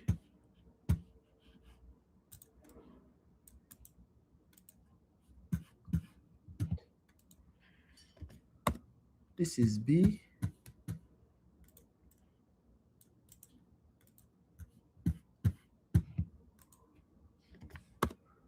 This is C.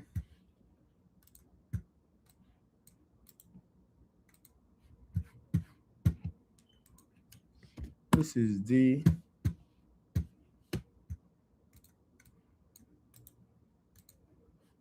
And this is E. Okay, guys, let's go. No time. What determines osmosis from one fluid compartment to another?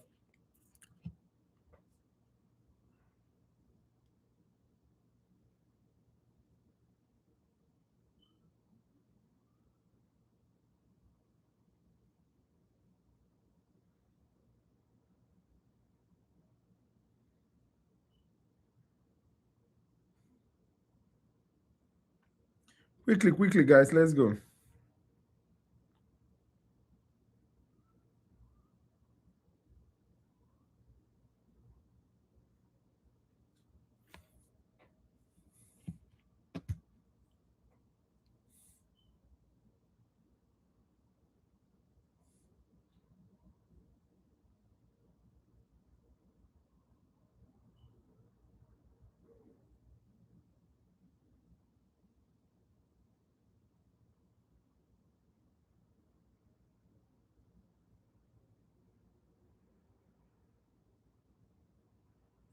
Let's go, guys. Let's go.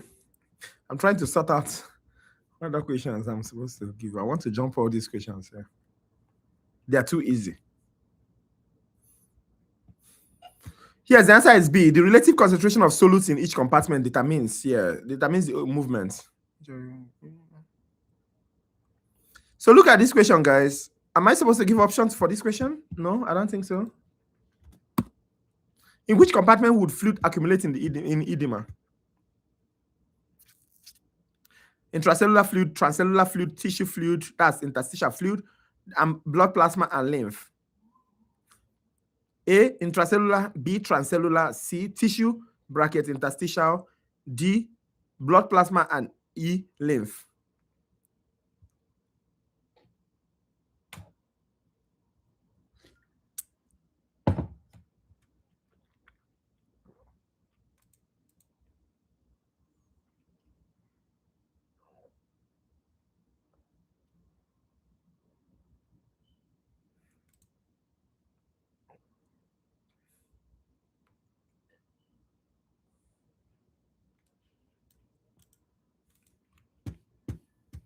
Yes, tissue or interstitial. Quickly, guys.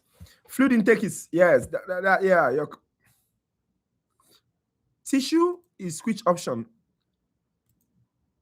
C, yes, you're correct. Okay. Look at this question, guys. Fluid intake is governed mainly by hypothalamic neurons called what?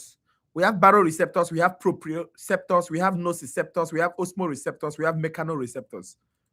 Quickly, guys, quickly. This one is just testing of the microphone. Testing the microphone.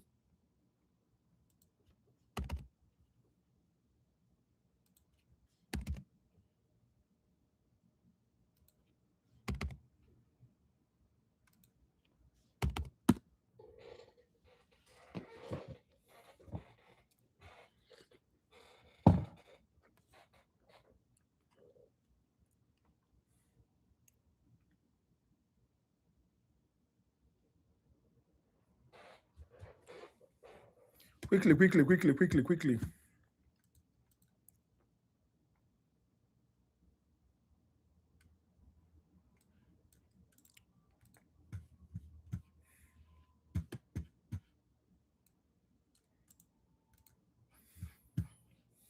I like this energy.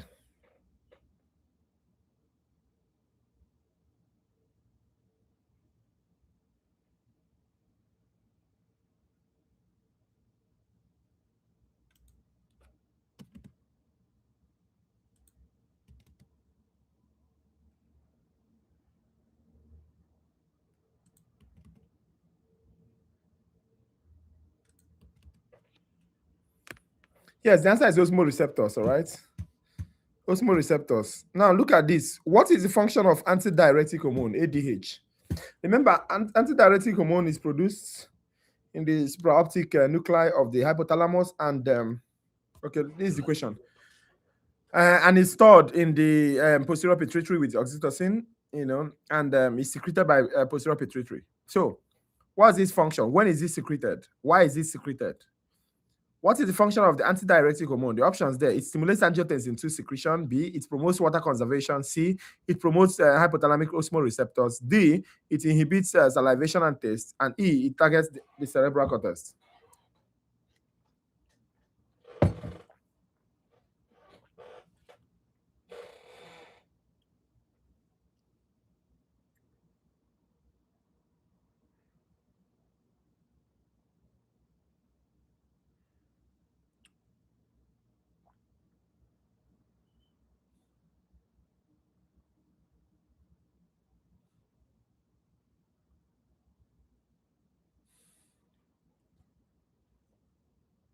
Quickly, guys, quickly.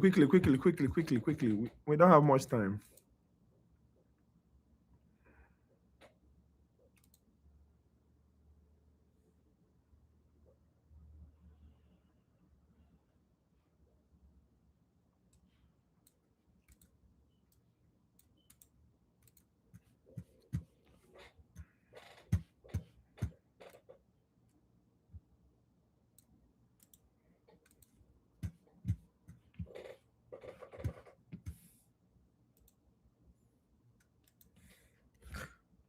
I will start calling the names of people that are not talking.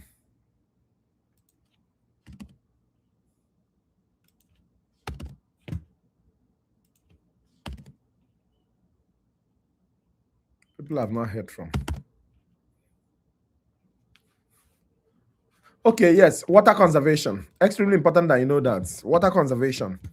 Now look at this question. Which of the following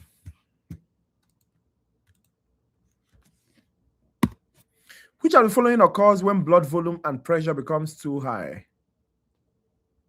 Which of the following occurs when blood volume and pressure becomes too high? ADH is inhibited, ADH is stimulated, the renal tubules reabsorb more water, the renal tubules reabsorb more sodium, the kidneys produce less urine.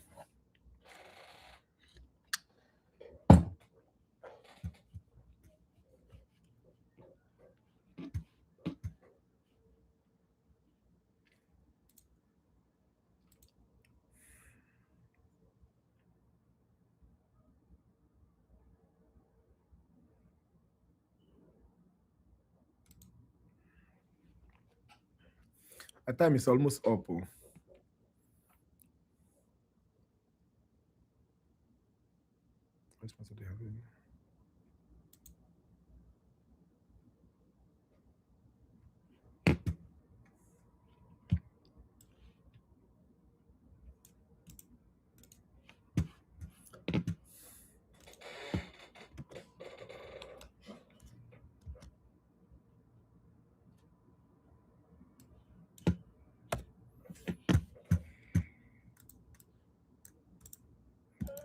Yes, you guys are so correct. The answer is A.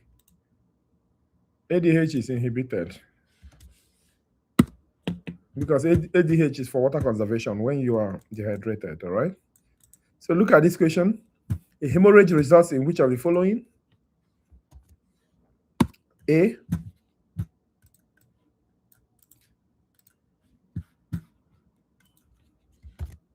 B,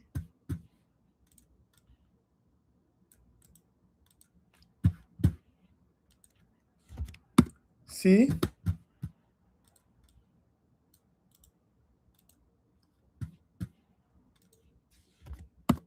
D,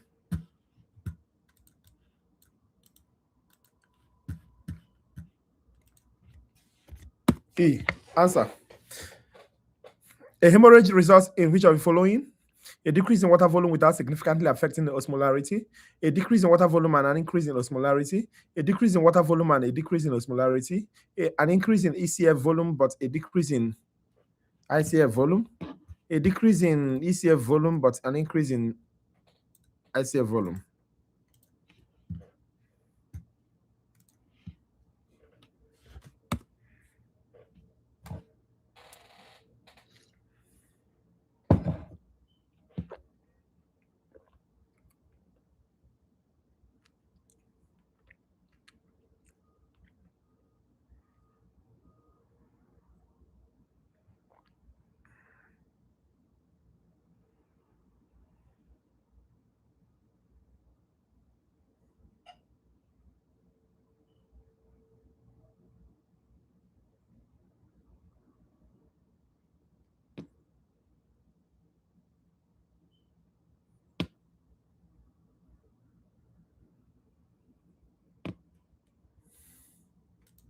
Yes, guys, the answer is A decrease in water volume without significantly affecting the osmolarity.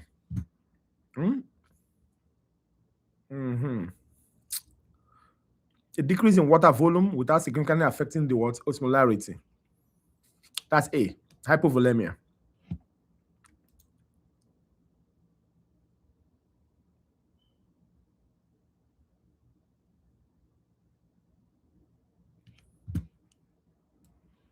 Yes, A. Look at this question. Look at this question, guys. I'm posting the options now.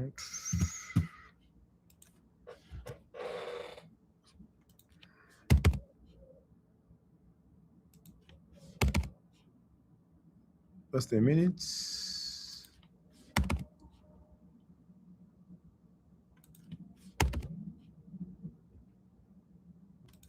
Okay, look at the option. Long-term inhibition of taste is most likely associated with which of the following? A, cooling of the mouth. B, distension of the stomach by ingested water. C, a drop in blood osmolarity. Moistening of the mouth. Increased salivation. Answer, guys, quickly. Please, if you don't have an idea, you write 911 so that I can explain. But please, hurry up. I have very few minutes.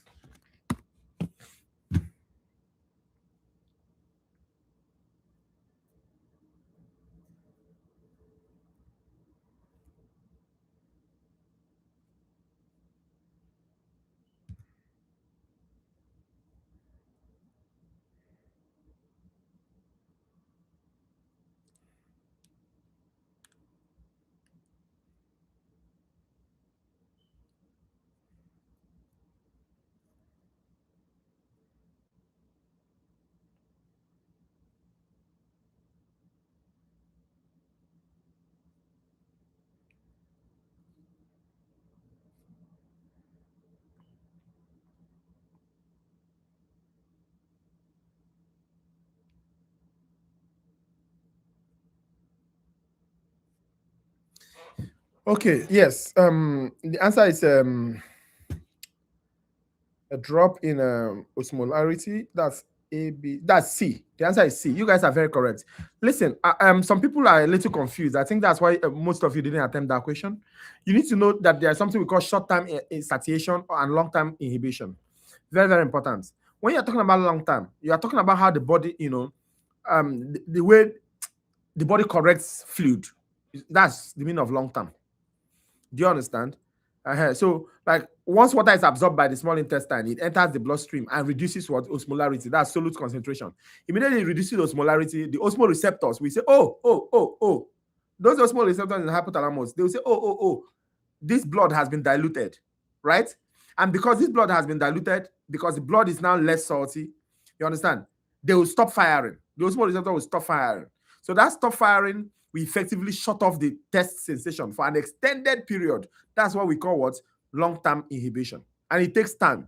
It takes like 15 to 30 minutes before this thing happens. So if you drink your water 15 to 30 minutes before your brain will even, like start, understanding that, okay, you are already filled. So the question is, if I drink this water now, I know you're laughing. If I drink this water now, it will take 15 minutes to 30 minutes for my blood to be diluted, for my brain to know that, okay, stop making this guy thirsty. So the question is, what makes me feel filled immediately? Do you understand? So that's where we talk about what short-term satiation. That short-term satiation is known as placebo effect. You understand? So when you just moisten the mouth, immediately I put water in the mouth, it moistens the mouth. Automatically, my body will know that, okay, you're already drinking water. And it will help you to inhibit the amount of water you are drinking, even before it enters your bloodstream. So you need to be able to have these two things in mind, all right? So cooling and moistening of the mouth, and also distension of the stomach. It happens very fast. You understand? Immediately this thing happens, the information goes to your brain through the vagus, and your brain goes, okay, this guy has drank some water, all right? Temporarily, your taste will be inhibited, all right? Before it even enters the bloodstream. So bear that in mind, all right? So for short term, we talk about cooling of the mouth, and distension of the stomach. But for long term, talk about blood osmolarity. Okay? Because there's another question about it, and I'm not going to ask that. They will ask you principal cations and principal anions. You should know that. I'm not going to waste my time on that. Now, look at this question. Look at this question, guys. So there are some questions I really need to avoid because of time. Look at this question. Where are the cells with aldosterone receptors found? Cells with aldosterone receptors, where are they found? Is it adrenal cortex? Is it adrenal medulla? Is it posterior pituitary? Is it PCT? Or is it DCT? Am I too fast? Yes, that question is C, drop in osmolarity. Am I too fast? Where are the cells with aldosterone receptors found? Is it adrenal cortex? Is it adrenal medulla? Is it posterior pituitary? Is it proximal convoluted tubule? Is it distal convoluted tubule?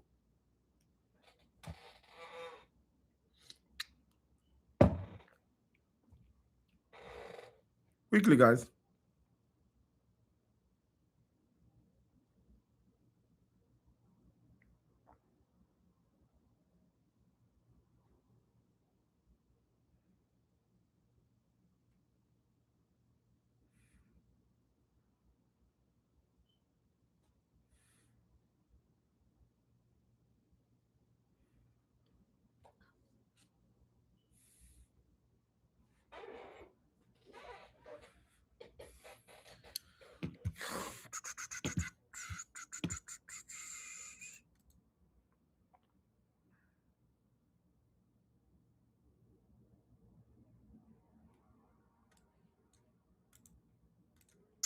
This fluid is very technical. It's very technical.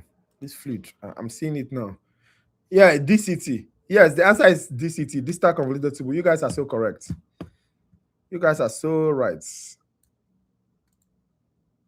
Look at this.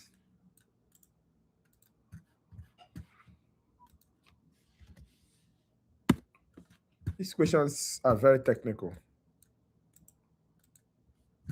Unfortunately, there's no much time.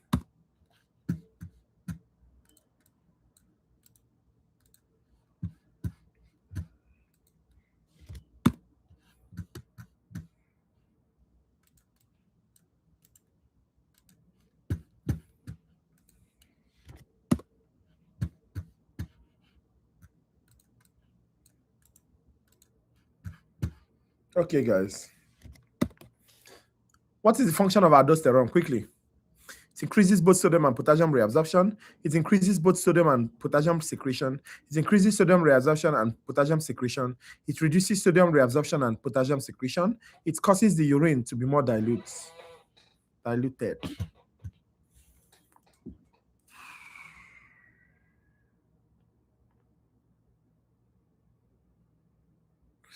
Quickly, oh.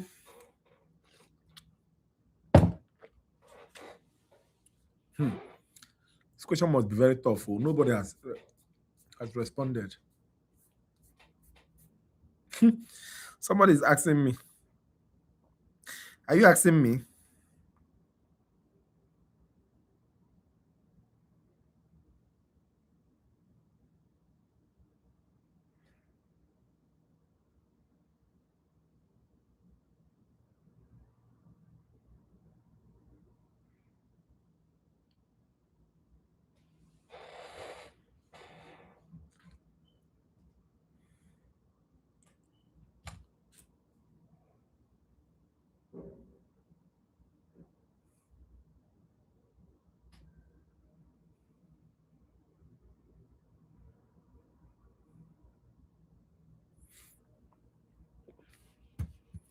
Come on, guys. Come on. Yes, the answer is C. It increases sodium reabsorption and potassium secretion. It brings a lot of sodium into the blood and pushes potassium out. It's as simple as that. Jordan can relate. It's as simple as that.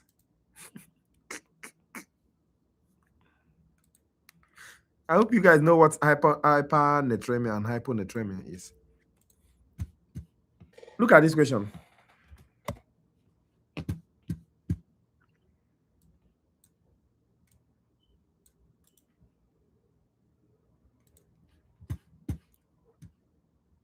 Yes. Look at this question, guys.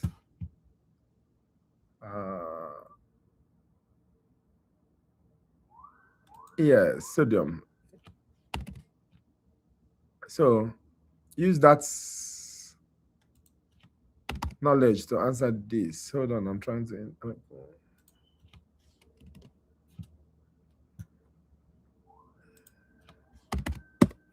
Okay, look at this question. Which of the following is not caused by hypernatremia? Water retention, edema, hypertension, intestinal fluid accumulation, a reduction in plasma volume. Answer.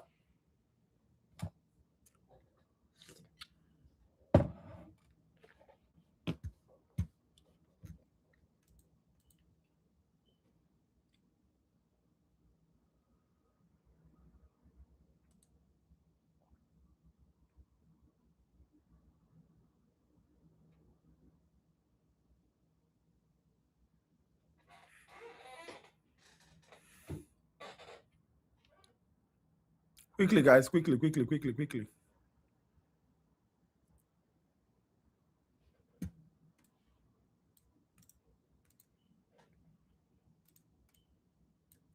Oh.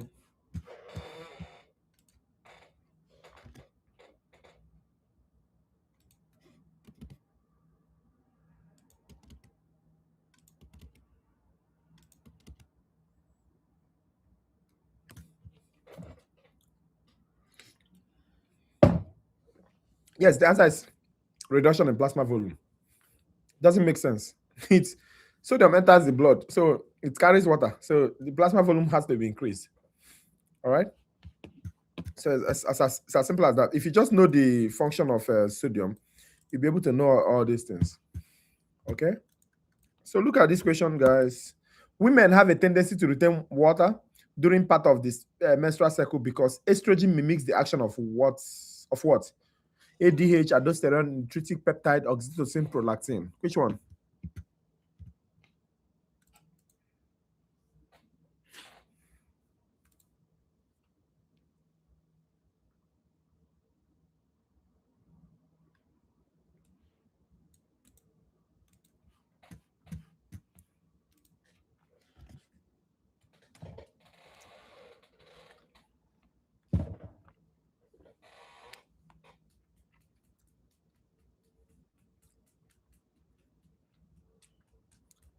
Yes, that's correct. Aldosterone. You guys are so right, eh?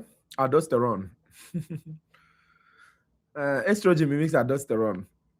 Yes, they are correct. What is the total body water content of an average adult in liters? Quickly, guys. I'm not giving option. Quickly.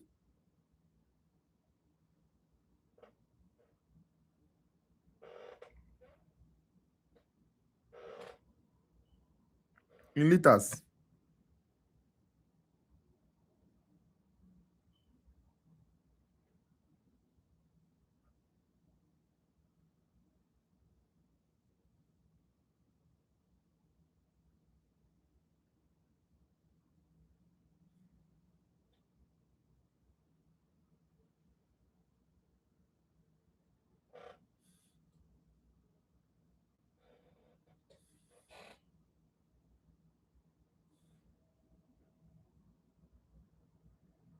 Quickly, guys.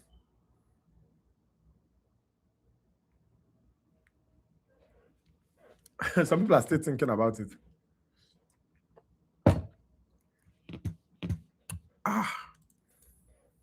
Yes, 42 liters.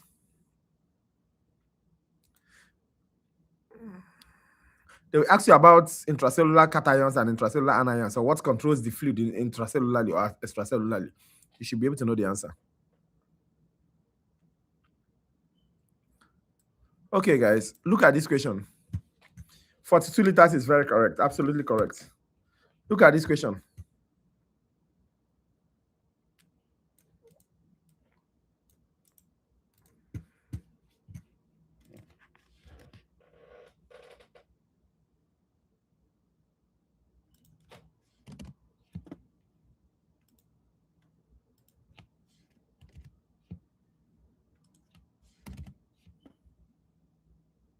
I'm posting the option.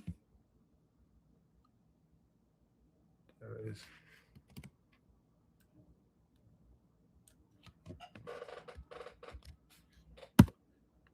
is. Is option E. So, which of these conditions is not a result of hyperkalemia? Which is not a result of hyperkalemia? Cells are more excitable. A. The resting membrane potential is more negative. B. The cells are partially depolarized. C. The cells are more sensitive to stimulation. E. D. There is less diffusion of potassium out of the cells. Quickly, guys.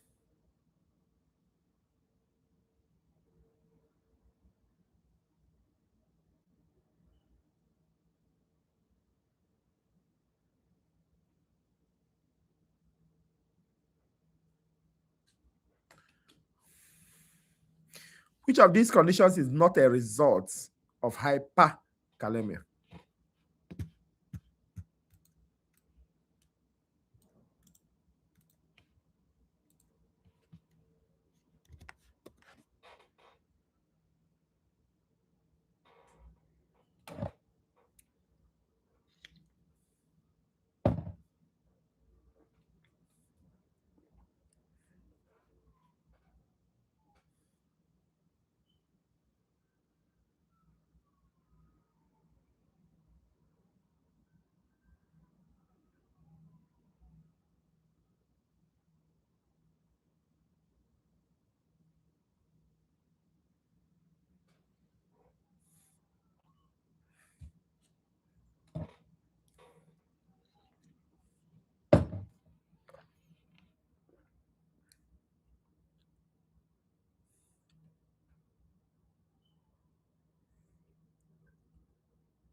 Yes, guys, the answer is B. You understand? The answer is B. The resting membrane potential is more negative. Which of these conditions is not a result of hyperkalemia? You understand? The answer is B. The resting membrane potential is more negative, right? Actually, the truth of the matter is that it becomes less negative. Do you understand? That's in reality. You understand? Elevated extracellular potassium. So, okay. No, I'm not gonna. This question doesn't make sense. So they will also ask you about hypokalemia. You understand? Hypokalemia. They will ask you about that as well.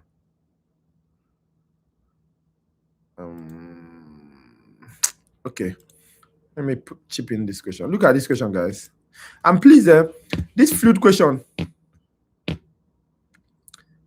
Yes, RMP is more negative. Yes, RMP is negative. Negative. Depends on which cell. We have minus 90, we have minus 70. But that doesn't mean that potassium is a negative. No. Potassium is the major cation inside the cell. All right. It still helps to maintain that RMP. You understand? But hyperkalemia, it makes the internal environment, you understand, less negative actually, even as much as it is a positive ion. Very important that you know that. Look at this question. Hypokalemia can result from all the following except. Please look at this question, guys. Now, there are some questions they usually ask you in the clinic, and you need to be very careful how you answer those questions. All right. You need to think about it properly, because some answers can be looking, like they are correct, but they are not. All right. Hyposecretion. Just give me a minute. Sweating.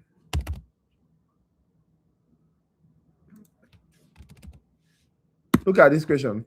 Hypokalemia can result from all of the following except chronic vomiting, diarrhea, heavy sweating, aldosterone secretion, excess use of laxative.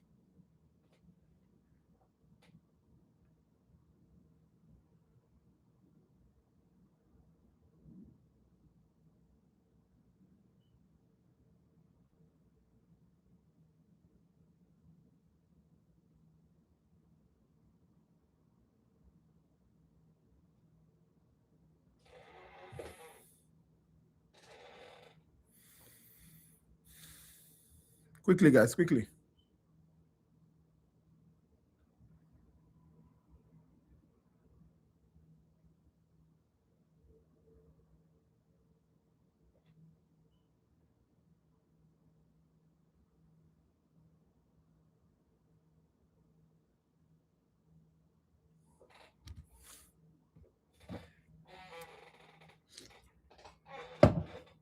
Oh boy, this time is flying, man. Hypokalemia can result from the following except.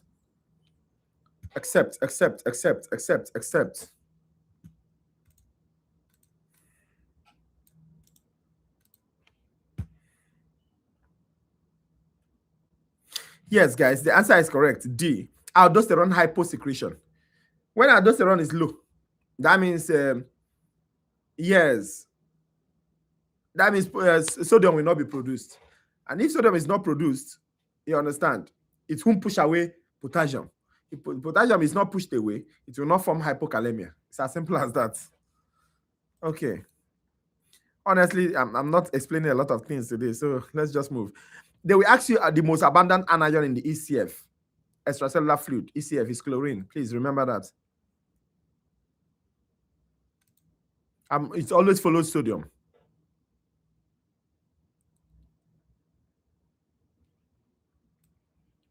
They will ask you about the role of calcium.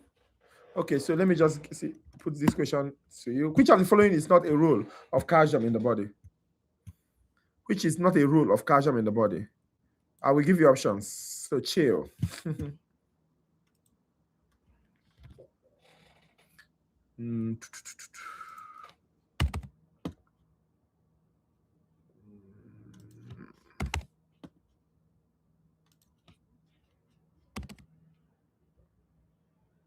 Then when we are younger, we'll be like, take a chill pill.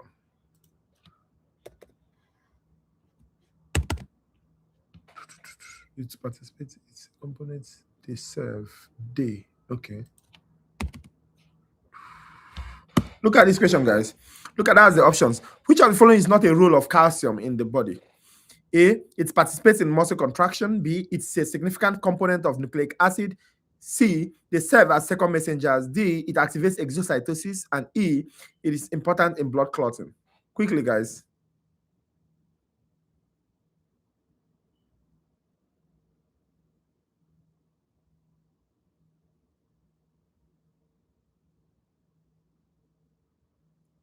Quickly, guys.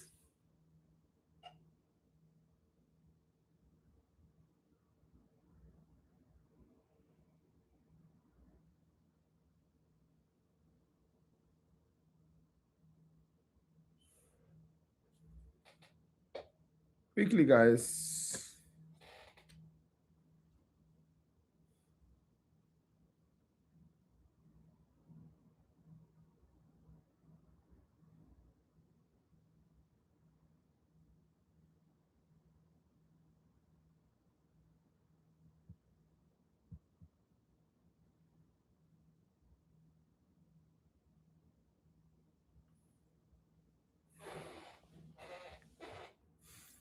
Yes, the answer is B. It's a significant component of nucleic acid.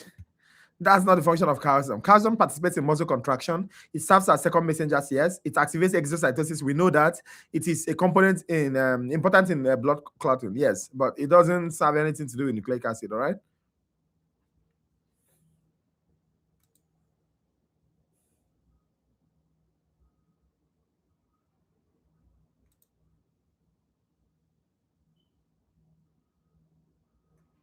Okay, look at this question, guys. Oh boy. You know what? I have very few questions and I will leave, man. Look at this. This is A. If I know, I could have started around 7. This is B.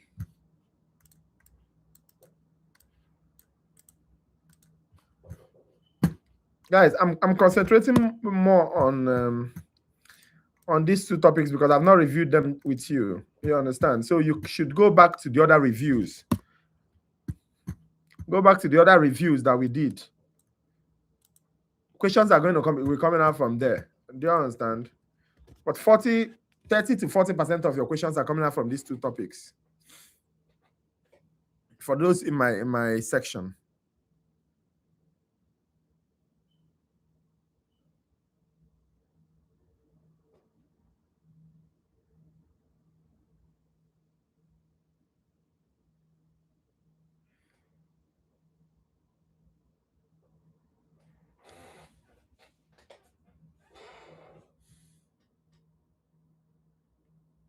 Quickly, guys.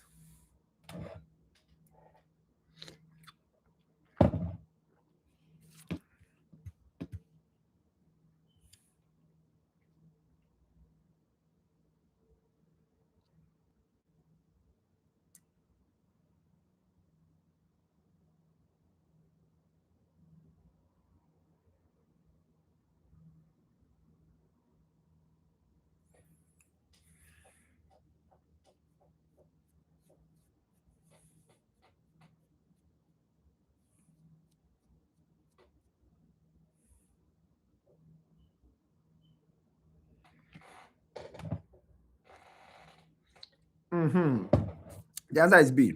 An increase in calcium ions in the ECF. Phosphates excretion from the body, increases what calcium. PTH, parathyroid hormone. Remember, you should also know the normal body pH, normal pH of tissue fluid. What is the normal body pH, guys?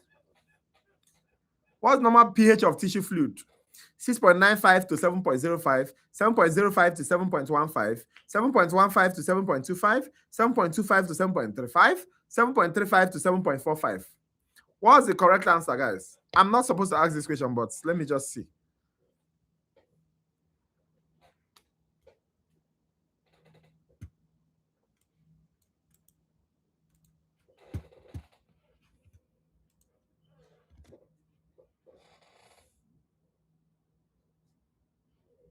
Yes, you guys are so correct. Yes, you guys are so correct. 7.35 to 7.45. Look at this question. What are the major chemical buffer systems in the body? Write the 3 of them quickly, guys. Quickly. Fire it up.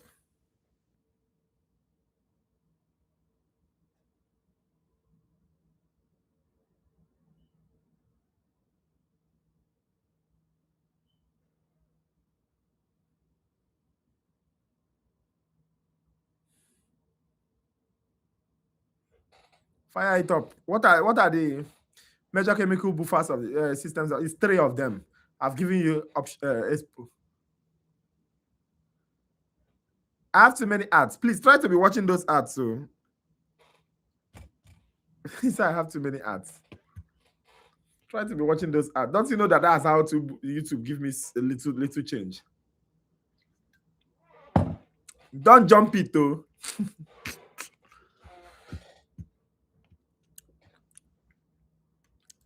But I don't know how they set it. Maybe later I'll go and check.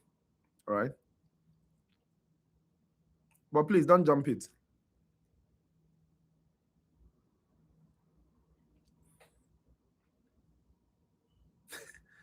You get an app blogger. You want to block my money? Please don't try that though. Don't do that. Don't. Jordan.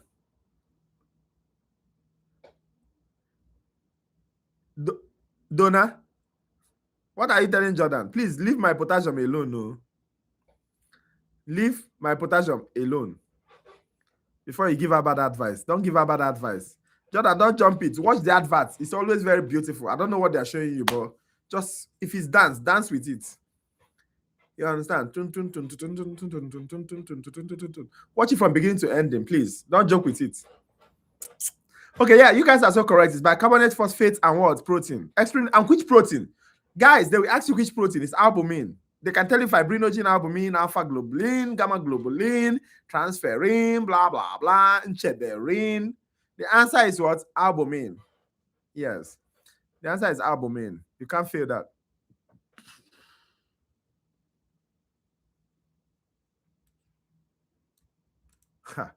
These guys are funny. Look at this question, guys. Look at this question. Interesting. I've never seen it before. It's very cheap, but like it's just like something, something you've not seen before. You'll be like, wow.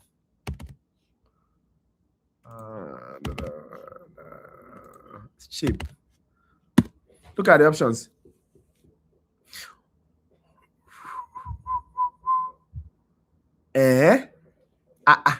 Which protein is the most important profile in the erythrocyte? So you people know it. Interesting. I'm happy for you. So you know it.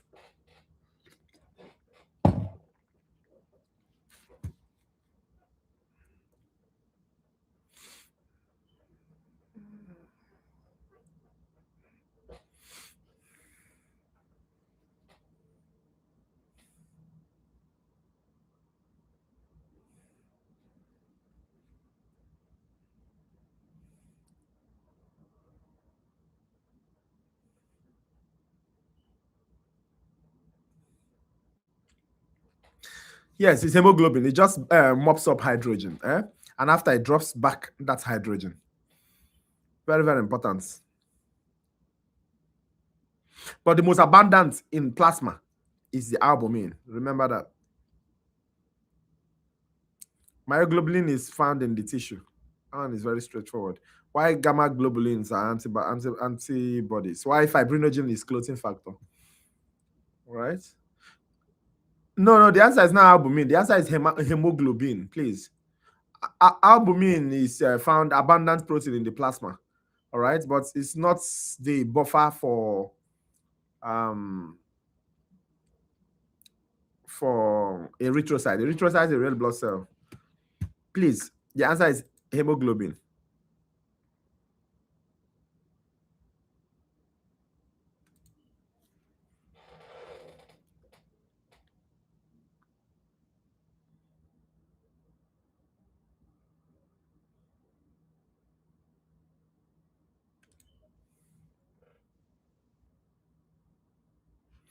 Okay, look at this question.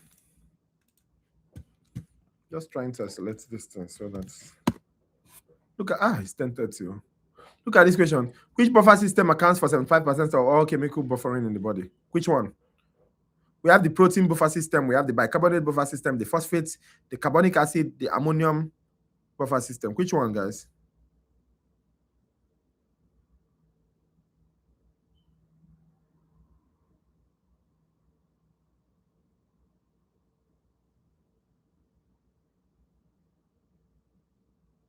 Which one?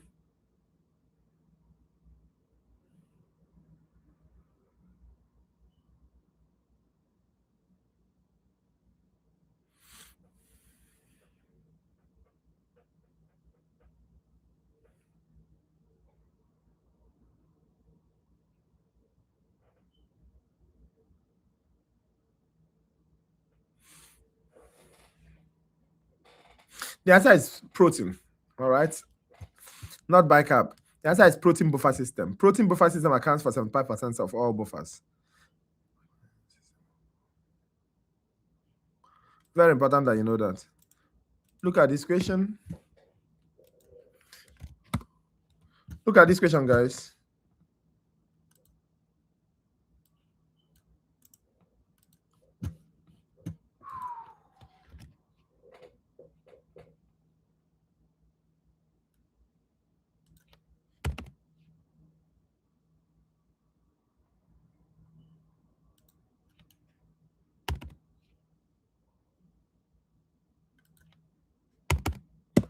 This is A to C, and this is G and E.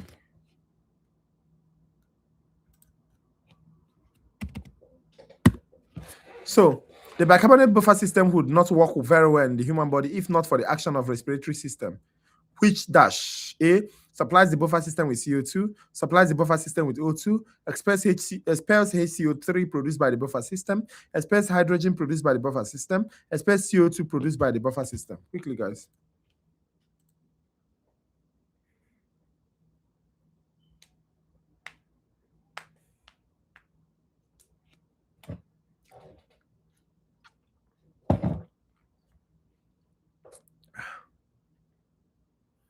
Are you asking?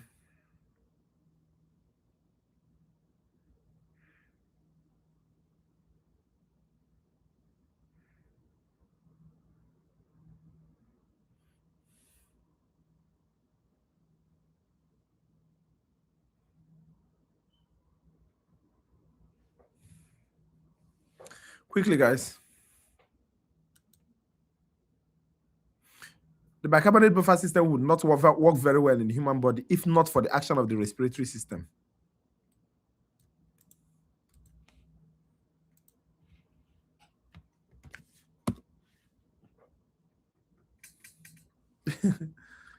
I will tell you now when everybody finish.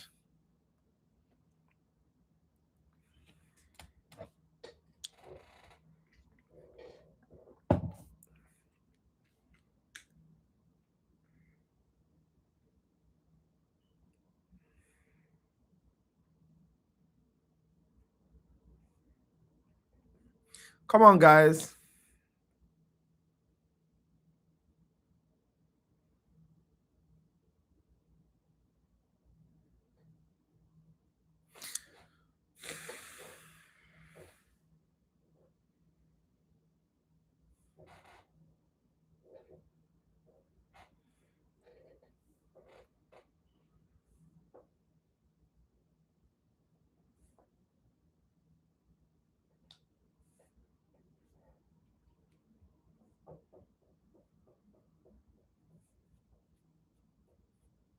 Okay, guys, the answer is expel CO2 produced by the buffer system. That makes sense. Think about the bicarbonate buffer system. What does it do? How does it function? Bicarbonate buffer system is CO2 plus water. You understand? Back and forth direction. That's you see the arrow that goes forward and backward. It's a backward and forward reaction. So CO2 plus water will give you H2CO3, then which we break down and give you hydrogen plus what? HCO3. Does it make sense? So if the body is acidic, right? If the body, let me start with alkaline. If the body is alkaline, maybe the pH is higher than 0.35. You understand? And way above it. What the body has to shift and adjust backwards. How does it adjust backward? It adjusts backward by CO2 reacting with water to form HCO3 and producing what? Hydrogen. That hydrogen it produces will bring down the pH. Make sense? Now, a situation whereby the body is acidic, what will happen? Immediately, the HCO3 will react with what? Hydrogen. It will mop up hydrogen, forms H2CO3, which we what now form CO2 and water. Now think about it. If the body is acidic, that means CO2 will be forming, CO2 will be forming, CO2 will be forming. A situation whereby that CO2 is forming in the body and it is not being removed, what do you think will happen? That's something we call Le Chatelain's principle. Do you understand? Le Chatelain's principle says that if CO2 is forming and forming and you are not removing CO2, a time will come when the everything will stall and the CO2 will start forming the acid again. So how does the respiratory system comes into play? Very, very critical. That time you are acidic, the body is forming CO2. The respiratory system is doing what? Removing it. So more CO2 is formed until your body moves from acidity to what? To normal. So that's the idea. And that's the explanation. So expel CO2 produced by the buffer system. Yeah, you're welcome.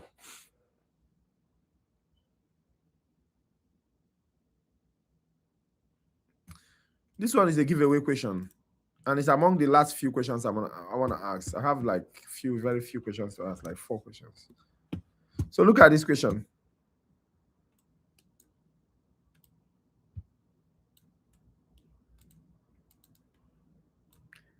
I'll put the option in the box now.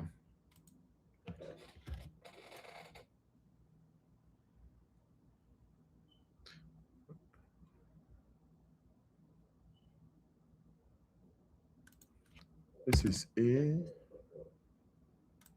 This is B.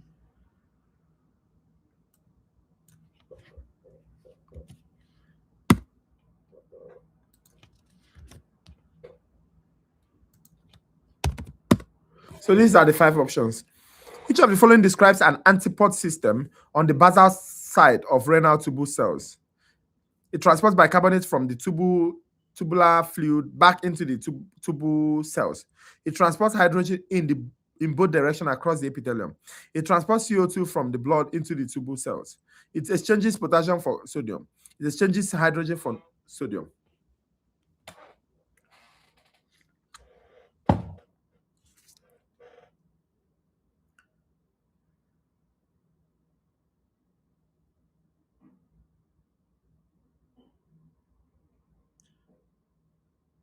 Quickly, guys.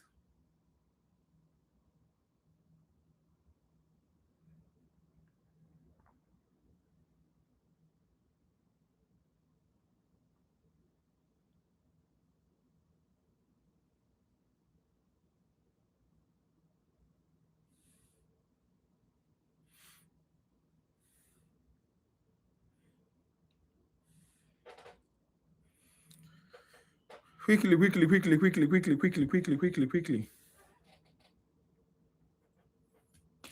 Only Geb. Yay. Yay.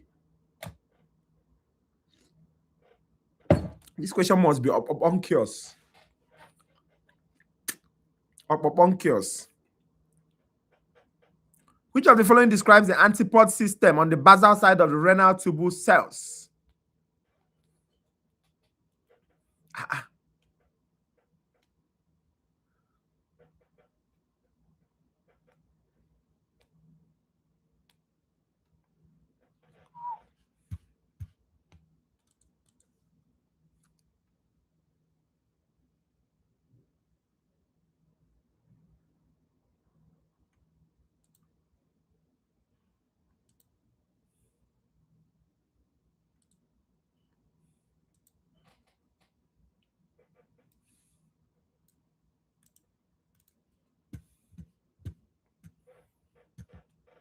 Come on now, guys. You guys are slowing down. What is happening? Are you sleepy?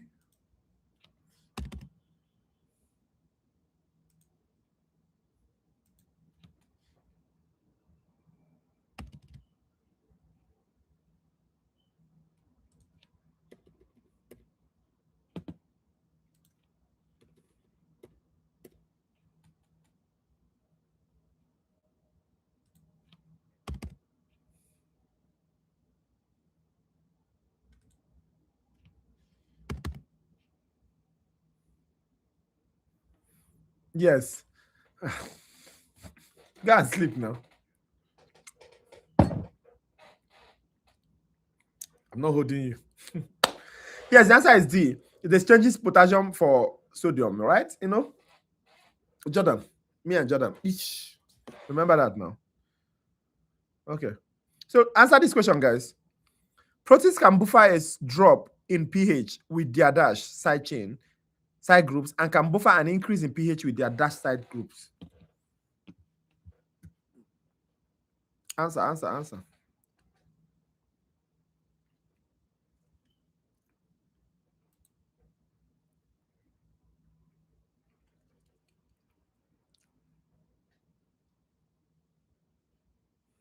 This question is funny, but I like it. Come on, guys. What's the answer now? You have A, NH2PO4, B, PO4COOH, C, NH2COOH, D, COOH NH2, E, PO4 NH2. Which one is the answer?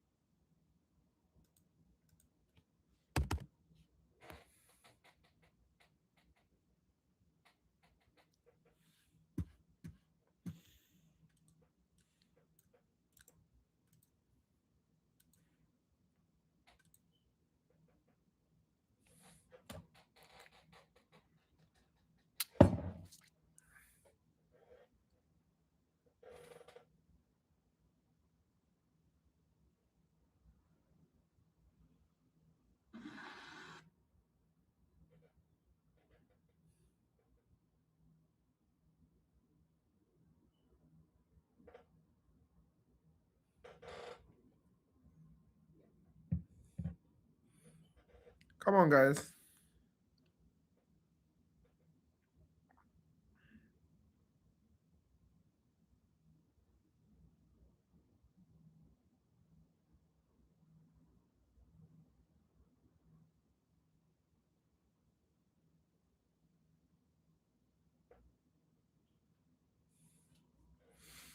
Yes, the answer is C. You are very correct. Oh boy. What did I press now? Yes, the answer is C. Look at this question, guys. Yes, the answer is C. Look at these questions, guys. How do the kidney compensate for respiratory acidosis? How does the kidney compensate for respiratory acidosis? It causes repolarization? No, that's not the option. Option A, by secreting more bicarbonate ions, secreting more hydrogen ions, secreting more sodium ions, reabsorbing more hydrogen ions, reabsorbing more ammonia.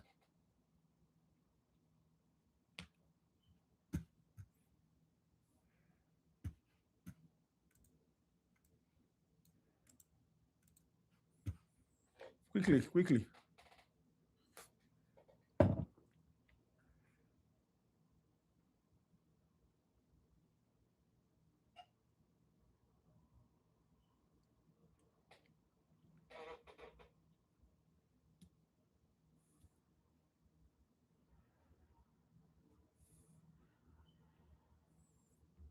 You guys are so correct. By secreting, that's pushing out hydrogen. Check it now. Very, very straightforward.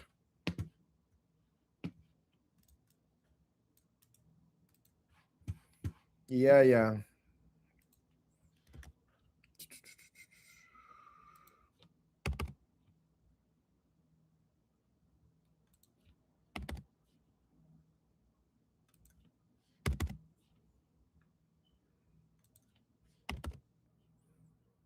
Okay, look at this question.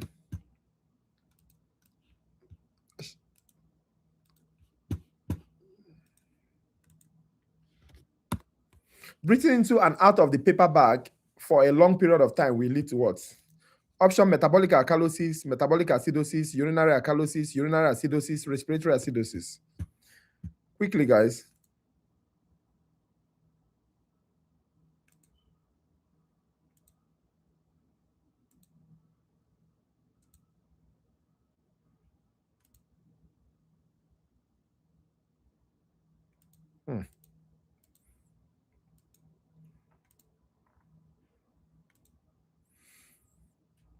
Yes, the answer is respiratory acidosis. How about this one?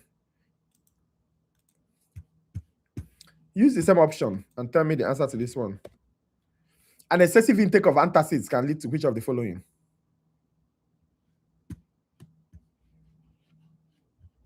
You know what antacid is, right?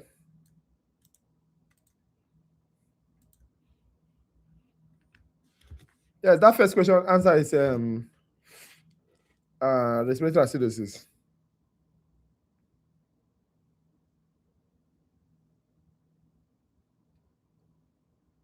You guys know antacid now, the one we usually take for ulcer that has magnesium hydroxide in it. You understand? Or usually calcium carbonate, sodium carbonate, you know. So what does he do? Quickly, guys. Use the same option. Tell me the answer.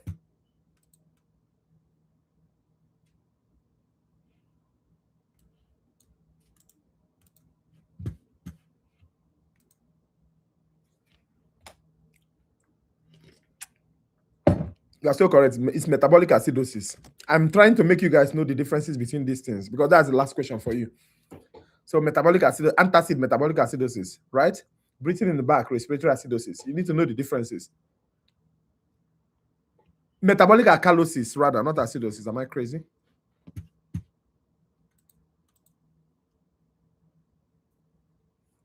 So excessive we lead to metabolic alkalosis because we usually take it to, you know, to stop that excess acid in your stomach to reduce it because of ulcer.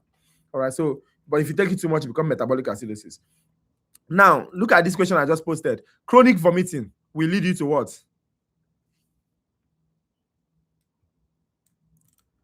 Chronic vomiting will lead you to what?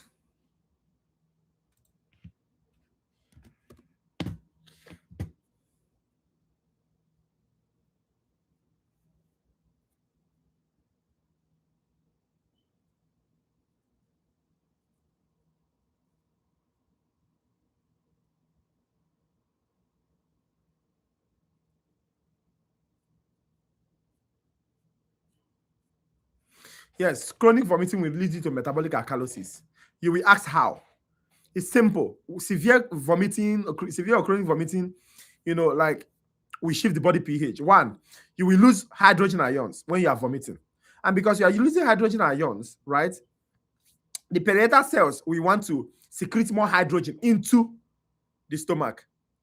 And for each hydrogen it is secreting into the stomach, it is producing what? A bicarbonate. Check it out. So as it's secreting a hydrogen into the stomach so that the pH of the acidic pH of the stomach will be maintained, you are vomiting it. But you are not vomiting that bicarbonate. I don't know if you get, before you know it, there is bicarbonate buildup, leading to metabolic what? Alkalosis. So you you need to understand this thing so that, you know, just reason it out in the exam hall and you'll be good to go. Now, the last question, no, second to the last question, I have two more questions here.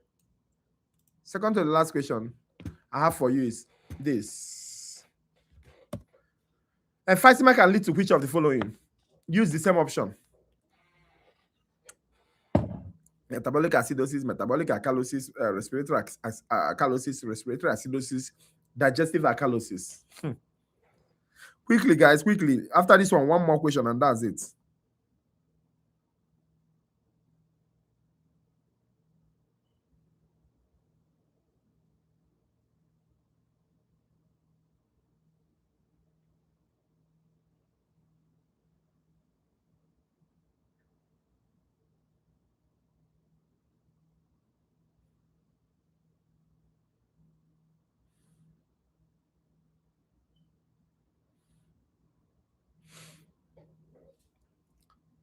Emphysema, quickly, guys.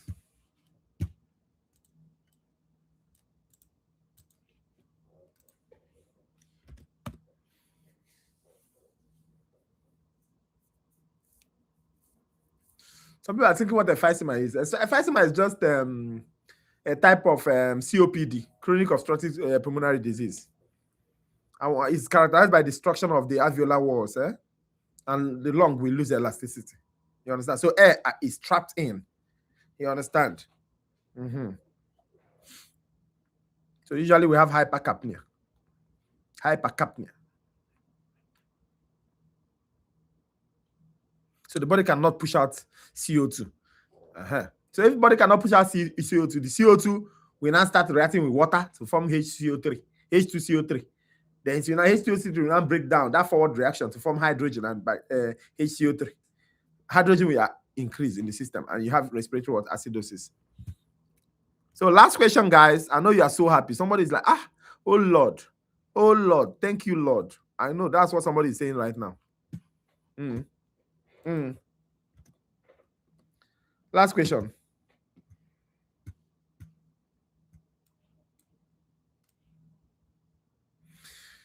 A patient suffering from diabetic acidosis would display which of the following compensatory symptoms? Hyperventilation, hypoventilation, decreased hydrogen secretion by kidneys, decreased ammonia secretion by kidneys, decreased glucose production in the kidneys. Quickly. Hyperventilation, hypoventilation, low hydrogen in the kidney, low ammonia in the kidney, high glucose production in the kidney.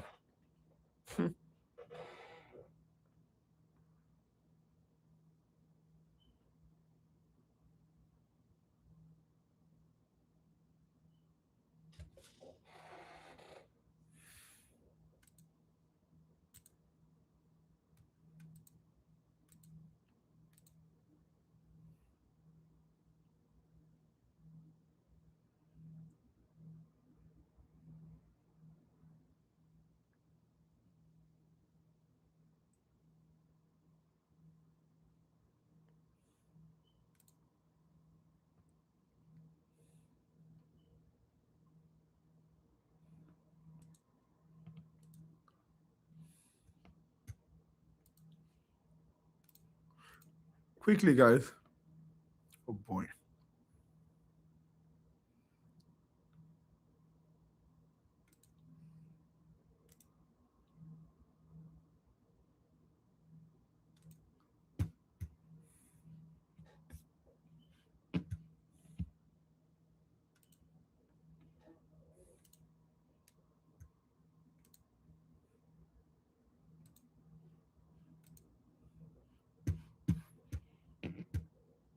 Yes, the answer is hyperventilation, all right?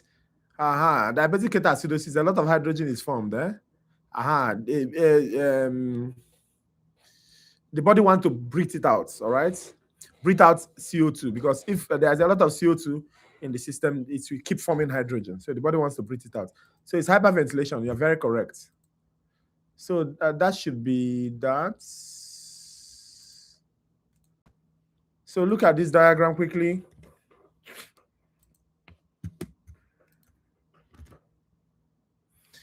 You see this diagram? Prepare for it. Extremely important. Prepare for it. They will be asking you things like identification, like in which organ does protein digestion begin? You understand? Where does protein digestion begin?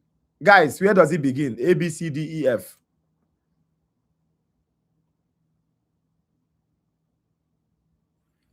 And where does nutrient absorption occur? Where does protein begin? Where does nutrient absorption occur? Give me the two answers at the same time. Even mass action, self. Where does mass action? Okay. Where does digestion begin? Where does absorption happen? Where does mass action, mass movement occur? Three of them.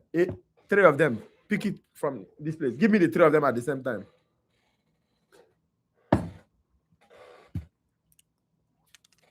You have to be fast. If you are not fast, I will not.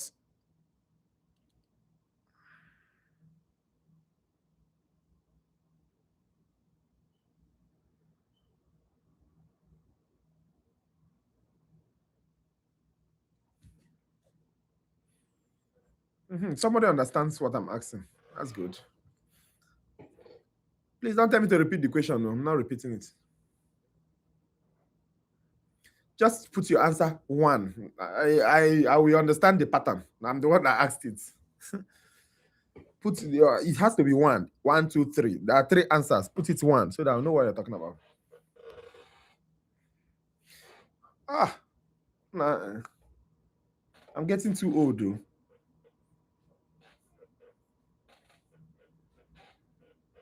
No, I'm not repeating. Sorry. Later, I watch the video.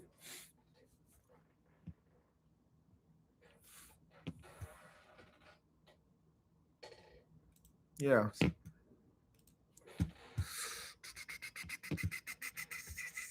You have to pay attention, more than usual attention.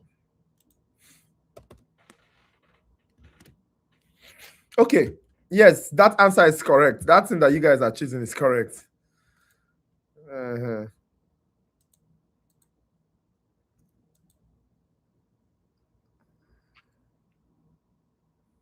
It's correct.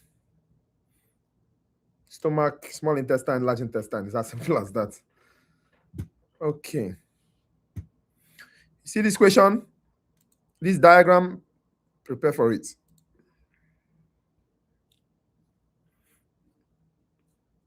Pay attention. I'll give you some of the questions. So you give me the answer at once. In which layer is the muscular mucosa found?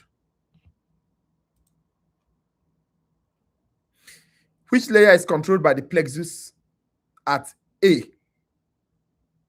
Which layer is controlled by the plexus at A?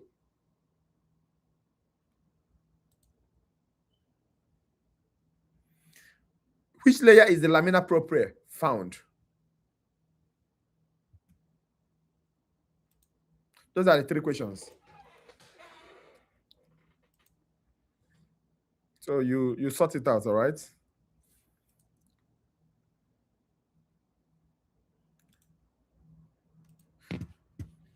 The diagram is not coming from the fluid. Instead, it will come from urinary system, and we've already done it, so you'll be fine. Look at this diagram here. FDF. Okay. Really want me to talk about it.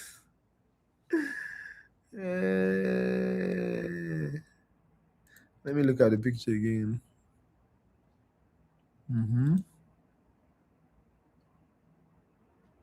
Yes, you are correct. FDF is correct. That second question I gave is FDF. It's correct.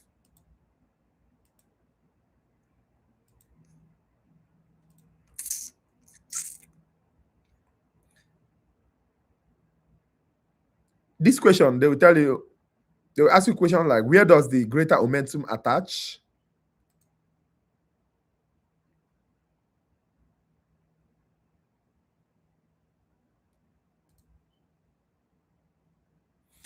Which region produces the most HCl? Where does greater omentum attach? Which region produces the most HCl?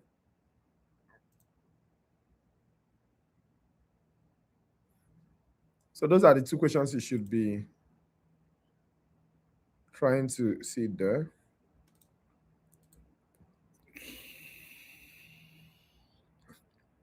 Okay, yeah, this is a very, very important diagram. I think it should be the last. Look at this diagram, guys. Hope you remember this diagram. Very important diagram. So they will ask you, which hormones opens the structure at G? Which hormone opens the structure at G? The options: CCK, secretin, VIP, GIP, gastrin. Which one?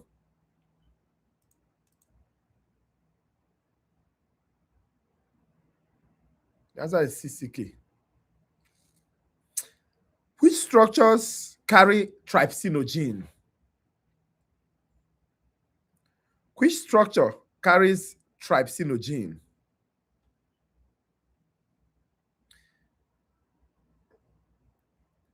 Which structure carries trypsinogen? Talk to me, guys.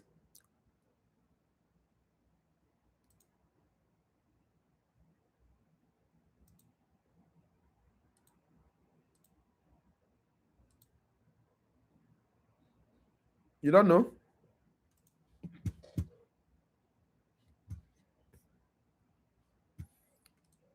Okay. H, F, G. The three of them carry trypsinogen. So, but it depends on the one that is in your option. Do you understand? Yes. No, not just not E. I don't know where you got E from.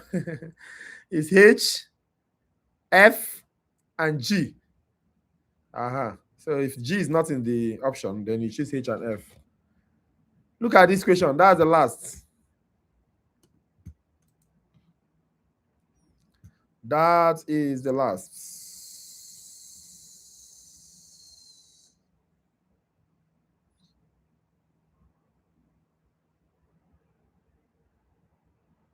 They say which region is examined with a sigmoidoscope? This is a very simple thing. They are just asking you, where is the sigmoid? That's what they're asking you. Where is the sigmoid? H and F, yes, is correct. Where is the sigmoid? That's A. That's the first question, rather. Then where is the hepatic flexure? Second question. Third question is which regions or region? Okay, which region or regions is or are retroperitoneal? Those are the three questions.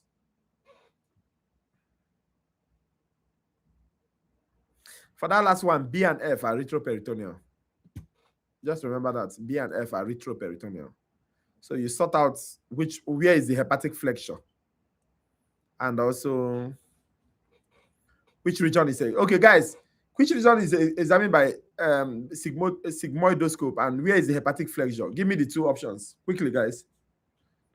Those are the last thing we are doing.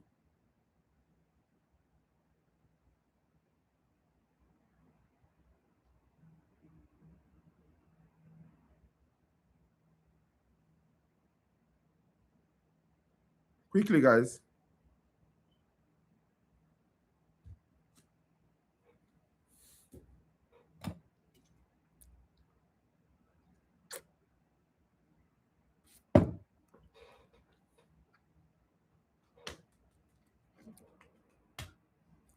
Come on, guys.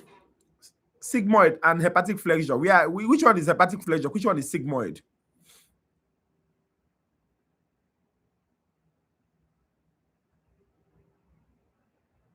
Okay, G is sigmoid, yes. C is hepatic flexure, and B and F is retroperitoneal. That's correct. Okay, guys, that's how we come to the end of our discourse today. Thank you so much. I have to leave you. I have to run. There is something I need to do since 10:30, and they are waiting for me. All right, you guys did very well. So please don't only concentrate on just these two, but the only thing that the bulk of your question for your exam is going to come from these two. You understand? But please go. Let me be saying it now. Go and look at all the reviews, those two other reviews we did, because all your questions are coming from everything. It's just that 30 to 40% of your question is coming from these two. That's why I had to focus on these two. You understand? It's the same stuff, the same. What is it called? Let me remove this so that you see my fine face. Somebody's laughing. Yeah, you're welcome. So it's the same thing, all right? So just go and get it done, all right? Study very, very well. You have between now and during your class to study. You have a lot of time. Look at this. Go back to this stuff we did. Look at it over and over and over. You understand? There's something we call consolidation. You already got the knowledge. You need to consolidate on that knowledge so that you don't mistake. You don't do something wrong. All right, please. Thank you guys so much. Thank you. I appreciate you. I'm gonna go off now. I'll end the stream. Have a wonderful night. Thank you. Thank you. I wish you success. Please go and study. All those reviews, go and do them over and over again and watch the adverts. Jordan and Donna, watch the adverts. Donnell. Good night. Take care of yourself, eh?